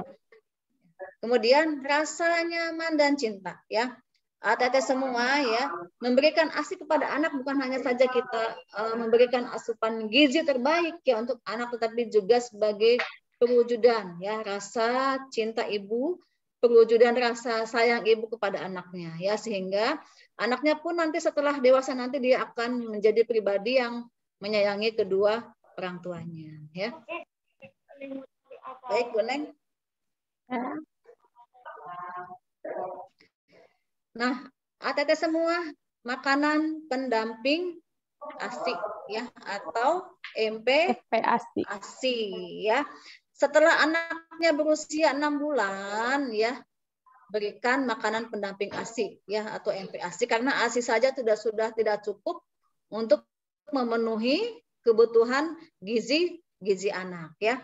ATT makanan pendamping ASI atau MPASI ini diberikan kepada bayi, diberikan secara bertahap ya, baik itu bentuknya, jumlahnya maupun frekuensinya ya. Nah, untuk usia 6 sampai 9 bulan ASI masih tetap diberikan ya ATT ya.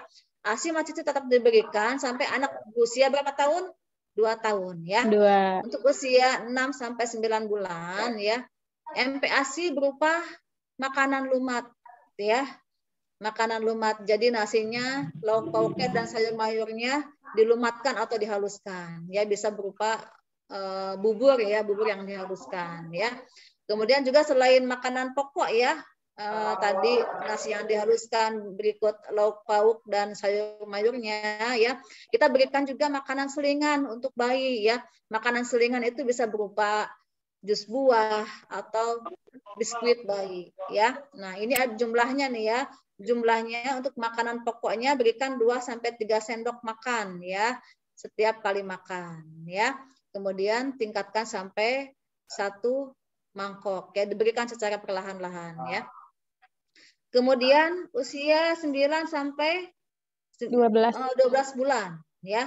ASI masih tetap diberikan ya Teteh ya. Dan kemudian untuk makanan pokoknya bisa berupa nasi tim ya. Jadi nasinya, lauk pauknya dan juga sayurannya kita satukan kemudian kita tim ya. Jadi sudah mulai bertekstur ya makanannya ya. Jadi frekuensinya 3 sampai 4 kali sehari dan makanan selingan ya. Bisa berupa biskuit atau jus buah-buahan 1 sampai 2 kali sehari ya. Jumlahnya untuk makanan pokok setengah mangkok dulu ya. Perlahan-lahan kita tingkatkan menjadi 3/4 mangkok ya. Kemudian usia 12 sampai 24 bulan ya. ASI masih tetap diberikan ya Teteh ya. Kemudian mulai kita perkenalkan ya makanan yang kita konsumsi sehari-hari di rumah ya. Misalnya kita ambilkan nasinya setengah centong atau ayamnya 1 potong kemudian kita lumatkan ya, ikannya misalkan setengah potong kita lumatkan ya. Kemudian kita berikan kepada bayi ya 3 sampai 4 kali sehari ya. Kemudian juga jumlahnya 3/4 sampai 1 mangkuk ya. Teteh ya, bagaimana cara penyajian MPASI ya? Cara penyajiannya ya kalau bisa kita usahakan ya kita olah sendiri ya Teteh ya.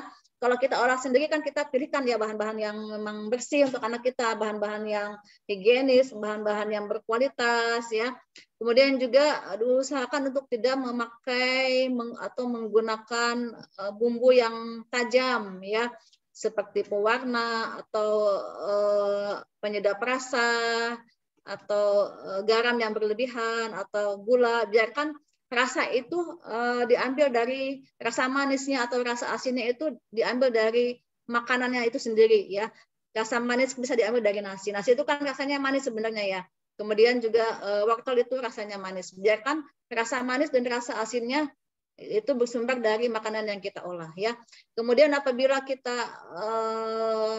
memberikan MPASI ya dari yang kita beli ya, yang siap saji ya, kita baca dulu ya cara penyajiannya. Jangan sampai nanti salah penyajian yang akan berpengaruh ya terhadap kesehatan, justru akan berpengaruh terhadap kesehatan anak ya. Kemudian juga dibaca tanggal kadaluarsanya ya.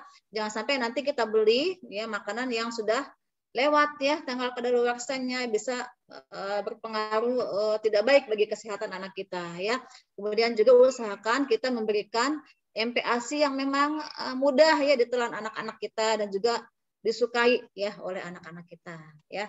Baik Teteh semua, mungkin ini saja ya yang dapat saya sampaikan.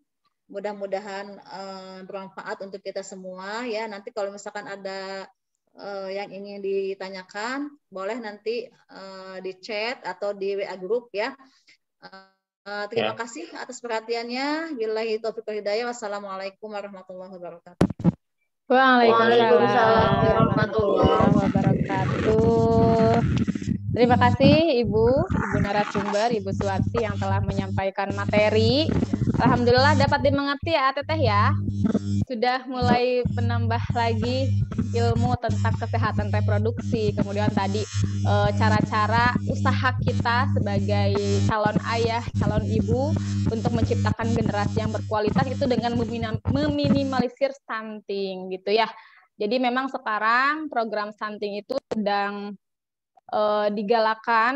digaungkan oleh pemerintah gitu ya, khususnya di Kota Bogor, karena memang kunci dari kemajuan sebuah kota, sebuah negara itu adalah dari generasi penerus kita.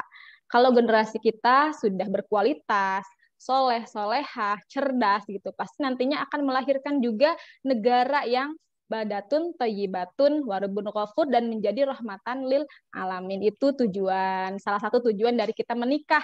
Selain tadi disampaikan tujuan kita menikah adalah ibadah ya. Kemudian yang kedua adalah untuk mencetak generasi yang berkualitas. Baik, Teteh boleh silahkan jika ingin ada yang ditanyakan, boleh via chat ataupun langsung raise hand saja, langsung bertanya kepada narasumber kita. Oke, baik Kak Teteh, sambil menunggu di sini saya akan share ini ya, share link absen ya. Mohon diisi absensi oleh para calon pengantin wanita saja, CPW saja. Nanti diisi nama lengkap sesuai dengan KTP, kemudian siapa nama pasangannya. Usahakan jangan sampai ada yang salah. Bentar ya, saya share linknya.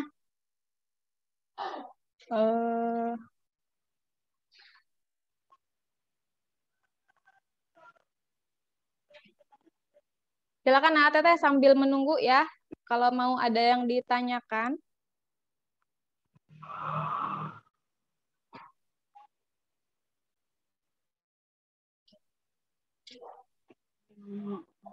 Oke, saya share di chat ya, Teteh untuk absensi. Silahkan diisi dengan baik dan benar, karena ini akan menjadi acuan nanti untuk dibuatkan sertifikat. Sertifikat elektronik ya. Nanti bisa Teteh download setelah kegiatan ini selesai. Oh, sepertinya sudah mengerti semua ya. Belum ada yang ingin ditanyakan. Boleh kalau misalkan nanti sambil berjalan ada yang ingin ditanyakan, boleh raise hand ataupun boleh juga Teteh langsung japri saja kepada para narasumber. Ada ya kontaknya di grup ya. Tadi ada Pak Kepala, Pak Haji Subhan Syarif, ada di grup. Kemudian ada Bu Suarsih juga. Kemudian kalau misalkan ada yang ingin menanyakan tentang regulasi, boleh japri ke saya atau kepada operator ya, di situ ada Pak Alam, mau nanya siapa penghulunya ya, kemudian mau fiksasi jadwal, barangkali ada yang dimajukan atau dimundurkan jamnya gitu, boleh langsung Teteh japri saja, kontaknya sudah ada di grup lengkap. Oke, terima kasih sekali lagi kepada Bu Suarsi yang telah menyampaikan materi kedua. Sementara ini belum ada yang ditanyakan ya. Nuhun Ibu. Ya, Bune. Sementara ini belum ada yang ditanyakan. Ya, Bune. Oke, halo Teteh, ini masih ada nggak ya yang matiin kamera? Coba suaranya. Boleh? Oke. Hadir. Ya, jangan-jangan nanti tadi kita bicara cuma beberapa orang aja nih. Usahakan Teteh juga menyimak ya dengan baik supaya lebih maksimal gitu ya kegiatan kita pada hari ini. Kami sudah menjalankan hak kewajiban kami untuk memberikan bimbingan kepada Teteh, dan Teteh juga mendapatkan hak dari kami mendapatkan ilmu mungkin sedikit atau banyak yang bisa nantinya diaplikasikan pada kehidupan rumah tangga. Oke, baik Teteh, masih ada waktu ya, kita 11.30 selesainya. Untuk materi terakhir di sini, Teteh boleh ya kalau misalkan mau sambil makan atau minum diperbolehkan, tapi audionya di mute aja supaya nanti tidak jadi video ASMR. Oke, boleh ya.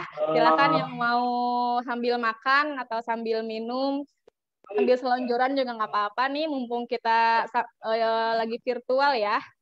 Kalau tatap muka nggak bisa kayak gitu. Oke, nah ini ya, ada satu quotes, tak peduli kemanapun kamu pergi, keluarga adalah tempatmu kembali. Ya, ini ada yang noise. Oke, ya, ini bisa Teteh pahami bahwa memang mungkin bahkan sekarang pun katanya ada yang LDR ya, ada yang suaminya di Jakarta kerjanya, kemudian si tetehnya di Bogor, pulangnya hanya seminggu sekali. Nah, tanamkan dalam hati dan pikiran kita bahwa tak peduli kemanapun kita pergi, keluarga adalah tempat kita kembali. Oke. Nah, Teteh, salah satu tujuan kami melaksanakan kegiatan BIMWIN ini, jadi bukan hanya sebagai formalitas saja ya. Tadi ada yang nanya, Teh harus satu, boleh nggak gitu salah satunya. Ini kan cuma formalitas, boleh nggak gitu-gitu. Tidak, karena ini memang adalah kewajiban kami ya, kewajiban kami sebagai penyelenggara untuk melaksanakan kegiatan ini. Karena melihat, di sini kan sudah ada data ya, melihat bahwa tingkat perceraian di Indonesia ini semakin meningkat. Nah, boleh Teteh lihat ya di sini, di wilayah Jawa dan Bali, ini ada 5 kabupaten kota yang termasuk tingkat perceraiannya itu meningkat sejak 5 tahun, dari tahun 2015 sampai dengan tahun 2020. Nah, salah satunya adalah kota kita nih, kota kita tercinta, Kota Bogor. Di sini Teteh bisa lihat datanya ya, yang awalnya tahun 2015 tingkat perceraiannya itu adalah sebanyak 5,3%, tetapi kemudian dalam kurun waktu 5 tahun itu meningkat menjadi 8,5%. Nah, terjadi kasus perceraiannya adalah dikumpulkan selama tahun 2020 adalah sebanyak 25.851 kasus ya. Ini nih yang harus kita hindarkan, yang harus kita upayakan supaya benar-benar tidak terjadi. Karena yang tadi saya sampaikan bahwasanya untuk menciptakan negara yang baldatun thayyibatun warabun ghafur, negara yang menjadi rahmat untuk semuanya, negara yang maju, makmur, sejahtera, itu dimulai dari skup terkecil dalam masyarakat, yaitu keluarga ya. Kalau keluarganya sakinah, mawaddah, warohmah, maka itu bisa melahirkan nantinya masyarakat yang madani, kemudian kota yang maju, Kota Bogor yang sekarang misinya itu adalah menciptakan kota yang ramah keluarga gitu ya, keluarganya sehat, keluarganya semuanya sakinah, keluarganya tercukupi dalam kebutuhan primer maupun sekunder dan tersiernya. Kemudian nantinya akan melahirkan negara Indonesia yang maju, sejahtera, makmur, dan bahkan menjadi rahmatan lil alamin, menjadi rahmat bagi negara lain. Bisa kita membantu dan mengimbangi negara-negara maju di luar sana ya gitu ya. Ini tingkat perceraian di Indonesia terkhusus di Kota Bogor dalam kurun waktu 5 tahun ya. Jadi memang untuk tahun 2021 2022 belum ada, karena sebuah penelitian itu bisa dinyatakan valid jika minimal dalam kurun waktu 5 tahun. Oke, selanjutnya, nah adapun faktor perceraian itu banyak sekali. Mungkin di sini yang ditampilkan hanya segelintir saja ya. Ada KDRT, kemudian faktor perselingkuhan, ekonomi, ada juga yang paling sedikit itu kelainan seks ya. Tapi sekarang sedang banyak terjadi gitu ya. Ada yang ternyata suaminya itu nggak pernah nyentuh istrinya nih, karena ternyata suaminya itu mempunyai kelainan seks ya, suka sama jenis LGBT ya, yang sekarang sedang banyak terjadi dan justru malah dijadikan hal yang viral gitu ya. Kemudian salah satu faktornya juga adalah perbedaan prinsip ya.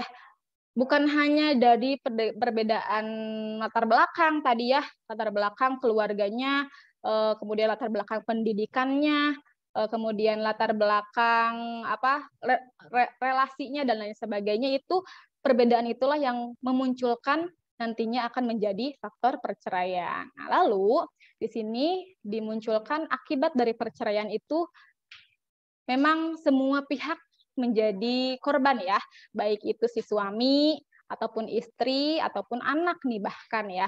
Tapi di sini secara garis besar yang paling menderita gitu ya, yang paling mendapatkan dampak dari perceraian itu adalah yang pertama anak.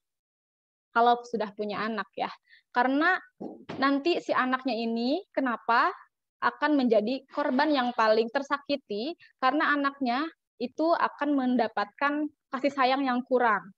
Berbeda dengan anak-anak lain yang memang keluarganya utuh gitu ya, mendapatkan kasih sayang dari kedua orang tuanya.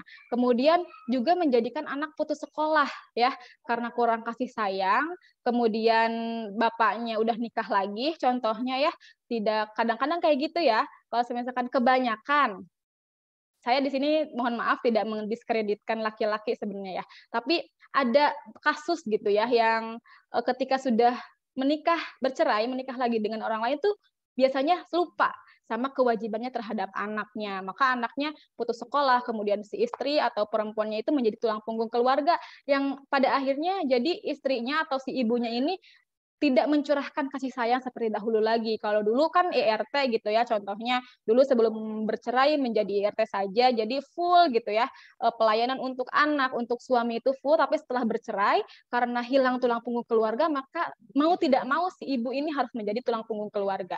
Bekerja dari siang sampai malam, sampai akhirnya anaknya tidak terperhatikan, tidak mendapatkan perhatian. Nah, maka dari itu, inilah yang akan melahirkan keluarga miskin yang baru. Inilah lingkaran setan ya, lingkaran yang harus kita hindari, yang harus kita hindari, yang harus kita tidak boleh sampai terjadi dalam kehidupan berumah tangga kita semua. Nah, lalu apa ini yang harus dipersiapkan sebelum menikah? Ya, tadi sudah disampaikan oleh Pak Kepala, kita harus mempunyai tujuan yang jelas. Ya, Teteh, tujuannya harus jelas nih. Menikah itu adalah untuk ibadah ya, untuk menyempurnakan agama kita. Kemudian yang kedua, kita juga harus mempunyai tujuan untuk mencetak zuriatan thayyibah, untuk melahirkan, menciptakan anak yang dengan generasi yang berkualitas. Nah, kemudian yang selanjutnya adalah perencanaan yang matang nih. Teteh juga harus menyiapkan dari sekarang perencanaan yang matang, bukan rencana hari H pernikahan saja ya.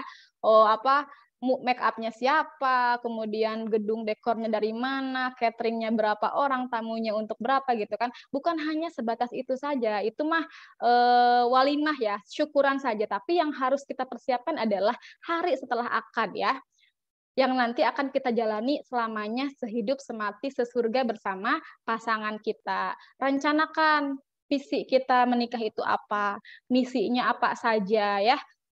Bisa boleh cita-cita gini ya, kalau 1 tahun menikah boleh masih ngontrak ya sama orang tua, masih sama orang tua contohnya.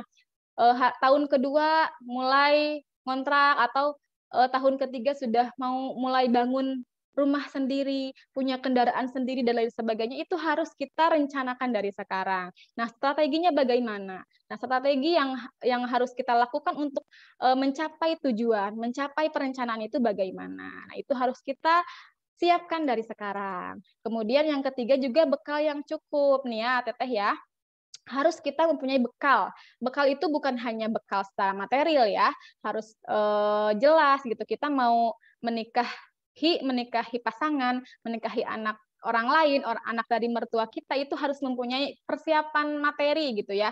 Kemudian juga kita harus mempunyai persiapan bekal ilmu. Nah, ilmu rumah tangga, ilmu bagaimana kita melayani suami, melayani istri, dan lain sebagainya, itu harus kita ketahui.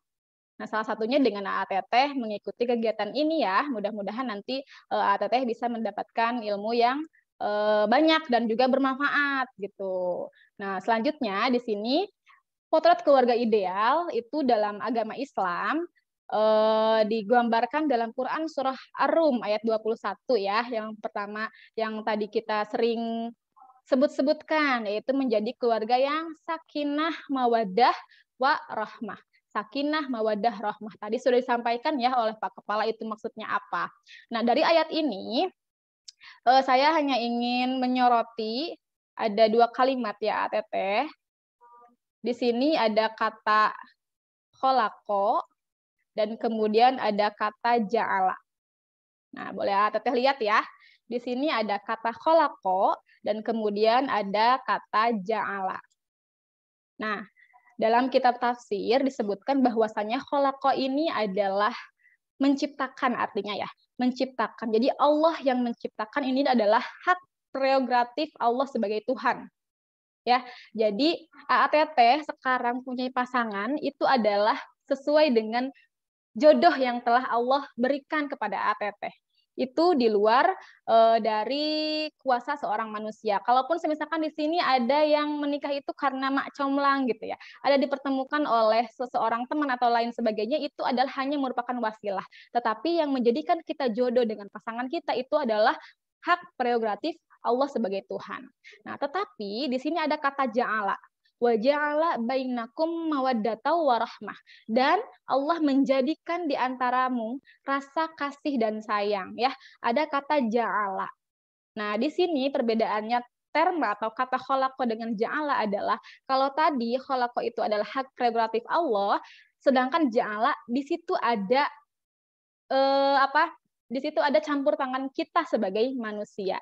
Jadi kita sebagai manusialah yang mengusahakan kehidupan rumah tangga kita menjadi mawaddah warahmah. Kehidupan rumah tangga kita menjadi bertumbuh kelapangan, kecintaan dan kasih sayang kepada sesama pasangan. Jadi rasa cinta dan rasa kasih sayang ini tidak bisa ada campur tangan kita gitu ya. Tidak bisa ujug-ujug tumbuh gitu, harus kita yang merawatnya, harus kita yang menciptakannya gitu ya, harus ada andil kita dengan cara menunjukkan perhatian kepada pasangan dan lain sebagainya. Nah, lalu bagaimana nih cara kita dalam dalam melakukan atau melaksanakan kata ja'ala ini? Nah, di sini ada disebutkan bahwasanya sebentar, hapus mana ya? Nah, bahwasanya pernikahan itu layaknya sebuah rumah ya. Layaknya sebuah rumah, dia mempunyai fondasi, kemudian setelah fondasinya selesai, dia mempunyai tiang-tiang yang menyangga supaya rumahnya itu kokoh. Kemudian ada juga atap yang menjadi perlindungan, yang melindungi rumah tangga tersebut. Nah, di sini ada 3 ya. Ada 3 fondasi keluarga sakinah. Ya, di sini boleh ATT lihat. Yang pertama adalah kesalingan. Fondasi keluarga sakinah ya, sebagaimana kita mau bikin rumah ada fondasinya dulu nih. Nah, fondasi keluarga sakinah itu ada 3. Yang pertama kesalingan, kemudian yang kedua keadilan, kemudian yang ketiga adalah maslahah. Nah, kesalingan ini saling ya, saling dalam segala hal, saling mencintai, saling menyayangi, saling menghargai, saling perhatian gitu ya. Jadi hal-hal dalam kesalingan yang harus kita ciptakan. Jangan ada egois, jangan ada ingin menang sendiri. Saya kan kepala keluarga, saya kan sebagai suami seharusnya istri selalu memperhatikan saya. Padahal kan di balik itu seorang istri, seorang perempuan juga ingin mendapatkan perhatian, kasih sayang yang lebih dari suaminya, dari pasangannya. Nah, itu kesalingan, ini fondasi yang pertama. Kemudian fondasi yang kedua adalah keadilan. Adil ya, Teteh, proporsional, harus bisa menempatkan. Jadi tidak boleh ada yang merasa dirugikan, tidak boleh ada yang merasa keuntungannya untuk salah satu pihak saja. Jadi dua-duanya harus sama-sama enak, dua-duanya harus sama-sama ridho. Kalau semisalkan ATT dihadapkan dalam 2 perbedaan. Kemudian yang ketiga adalah maslahah. Nah, apa itu maslahah? Yaitu adalah berusaha untuk menciptakan maslahah, islah, damai gitu ya. Kalau misalkan ada konflik, kalau misalkan ada perbedaan, maka jalan keluarnya itu akan selalu dilaksanakan, akan selalu dicari melalui maslahah. Nih yang maslahatnya bagaimana nih, yang baiknya bagaimana, selalu menciptakan yang terbaik untuk pasangan kita. Nah, ini fondasi ya. Ini yang pertama fondasi. Fondasinya ada 3, yaitu kesalingan, keadilan, dan maslahah. Yaitu maslahah selalu berusaha menciptakan yang terbaik untuk pasangan kita. Suami untuk istri, istri untuk suami. Jadi harus ada konsep kesalingan ya. Terlebih atau di balik tadi ada kewajiban istri, kewajiban suami. Nah, ini bisa menjadi hal yang baru gitu. Harus ada kesalingan dari seorang pasangan suami ataupun istri. Ini fondasinya. Nah, kemudian untuk menciptakan sebuah rumah, maka kita harus setelah fondasinya kita bangun, kita juga harus menciptakan pilar nih. Di sini ATT ada 5 pilar ya. Ada 5 pilar keluarga sakinah. Boleh ATT lihat di sini bisa disingkat menjadi mizatamumu. Oke, yang pertama adalah mitsaqun ghalidho. Sebentar. Sebentar. Ini yang pertama adalah mitsaqun ghalidha. Ikatan yang suci, ikatan yang kuat, ikatan yang kokoh. Ya, dalam Al-Qur'an kata mitsaqun ghalidha ini hanya disebutkan sebanyak 3 kali. Salah satunya yang pertama adalah ketika Allah mengambil janji-janji para nabi untuk menyebarkan syariat Islam. Nah, itu ada kata mitsaqun ghalidha. Kemudian yang kedua ada dalam ayat tentang pernikahan, ya. Jadi kata mitsaqun ghalidha dalam Al-Qur'an itu hanya disebutkan sebanyak 3 kali. Dan salah satunya adalah tentang pernikahan nih, Masya Allah. Jadi dalam ikatan pernikahan yang kokoh, yang sakral, yang suci ini, di mata Allah, di pandangan Allah itu sama derajatnya dengan janjinya para nabi. Nah, jadi sini ya, Teteh sudah janji nih menerima pasangan, kelebihannya, kekurangannya, baunya, harumnya, cantiknya, jeleknya gitu ya. Harus kita terima, karena tanamkan dalam pikiran hati kita semua bahwasanya pernikahan ini adalah pernikahan satu-satunya. Yang pertama dan yang terakhir. Ikatan yang kokoh, yang sakral, yang suci, yang harus kita rawat gitu ya. Yang pertama itu adalah mitsaqun ghalidha. Yang artinya adalah janji yang kokoh. Kemudian yang kedua adalah zawaj. Di sini ada zawaj atau dalam arti berpasangan ya. Jadi di sini Teteh berpasangan ya semuanya ya, laki-laki sama perempuan. Jangan sampai ada laki-laki dengan laki-laki, perempuan dengan perempuan ya. Itu bukan pasangan namanya, satu jenis. Ini lawan jenis berpasangan. Jadi tanamkan dalam hati Teteh semua bahwasanya Teteh sama pasangan teh benar-benar adalah satu kesatuan yang tidak bisa dipisahkan gitu ya. Bagaikan seekor burung yang punya 2 sayap, kalau salah satu sayapnya patah dia tidak bisa terbang. Gitu ya. Jadi kita ini adalah zawaj, kita adalah pasangan. Kemanapun, kapanpun, dimanapun harus sauyunan. Gitu ya, harus saling melengkapi. Nah, kemudian yang kedua adalah tak nih. Taknya adalah tarodin di sini ya. Tarodin yang artinya adalah saling ridho. Tadi ya ada konsep kesalingan di fondasi ya. Kemudian di sini diulang lagi adalah saling ridho, saling rela. Saling ridho demi kebaikan bersama. Ada suatu kasus di mana bahwasanya kita ketahui mahar nikah itu adalah merupakan sedekah ya, merupakan hadiah dari calon suami kepada calon istri. Nah, itu adalah sepenuhnya hak kita sebagai istri, kita sebagai perempuan untuk mengolah mahar itu. Boleh silahkan Teteh ya, kalau misalkan udah dikasih mahar sama si A 10 gram emas contohnya, nama enggak eta ku Teteh disimpan, ku Teteh dipakai. Itu bagaimanapun terserah kepada Teteh ya. Terserah kepada seorang istri. Jadi tidak ada hak bagi suami untuk memakan atau ikut menggunakan mahar yang telah diberikan kepada seorang istri, karena itu adalah sedekah gitu ya, tidak boleh dipinta lagi, tidak boleh digunakan dimakan atau digunakan oleh seorang suami. Tetapi ada suatu kala gitu ya, kalau misalkan kita nih si laki-laki suami usahanya sedang mandek, naudzubillah ya, tapi ya usahanya sedang jelek gitu ya, butuh modal gitu ya. Maka jika ada kesaling relaan, jika ada keridhaan dari istri, boleh itu mahar digunakan untuk berdua. Mahar digunakan untuk modal dan tujuannya adalah untuk demi kebaikan bersama gitu ya. Kemudian pilar yang keempat itu adalah mu ya, Teteh. Di sini yang pertama mu-nya ada 2 ya, mizatamu. Mu yang pertama muasyarah bil ma'ruf.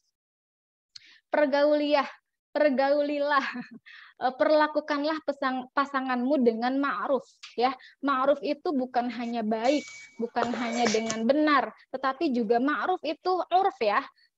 Diambil dari kata urf yang mana urf itu artinya adalah kebiasaan. Jadi perlakukanlah suami atau istri kita sesuai dengan kebiasaan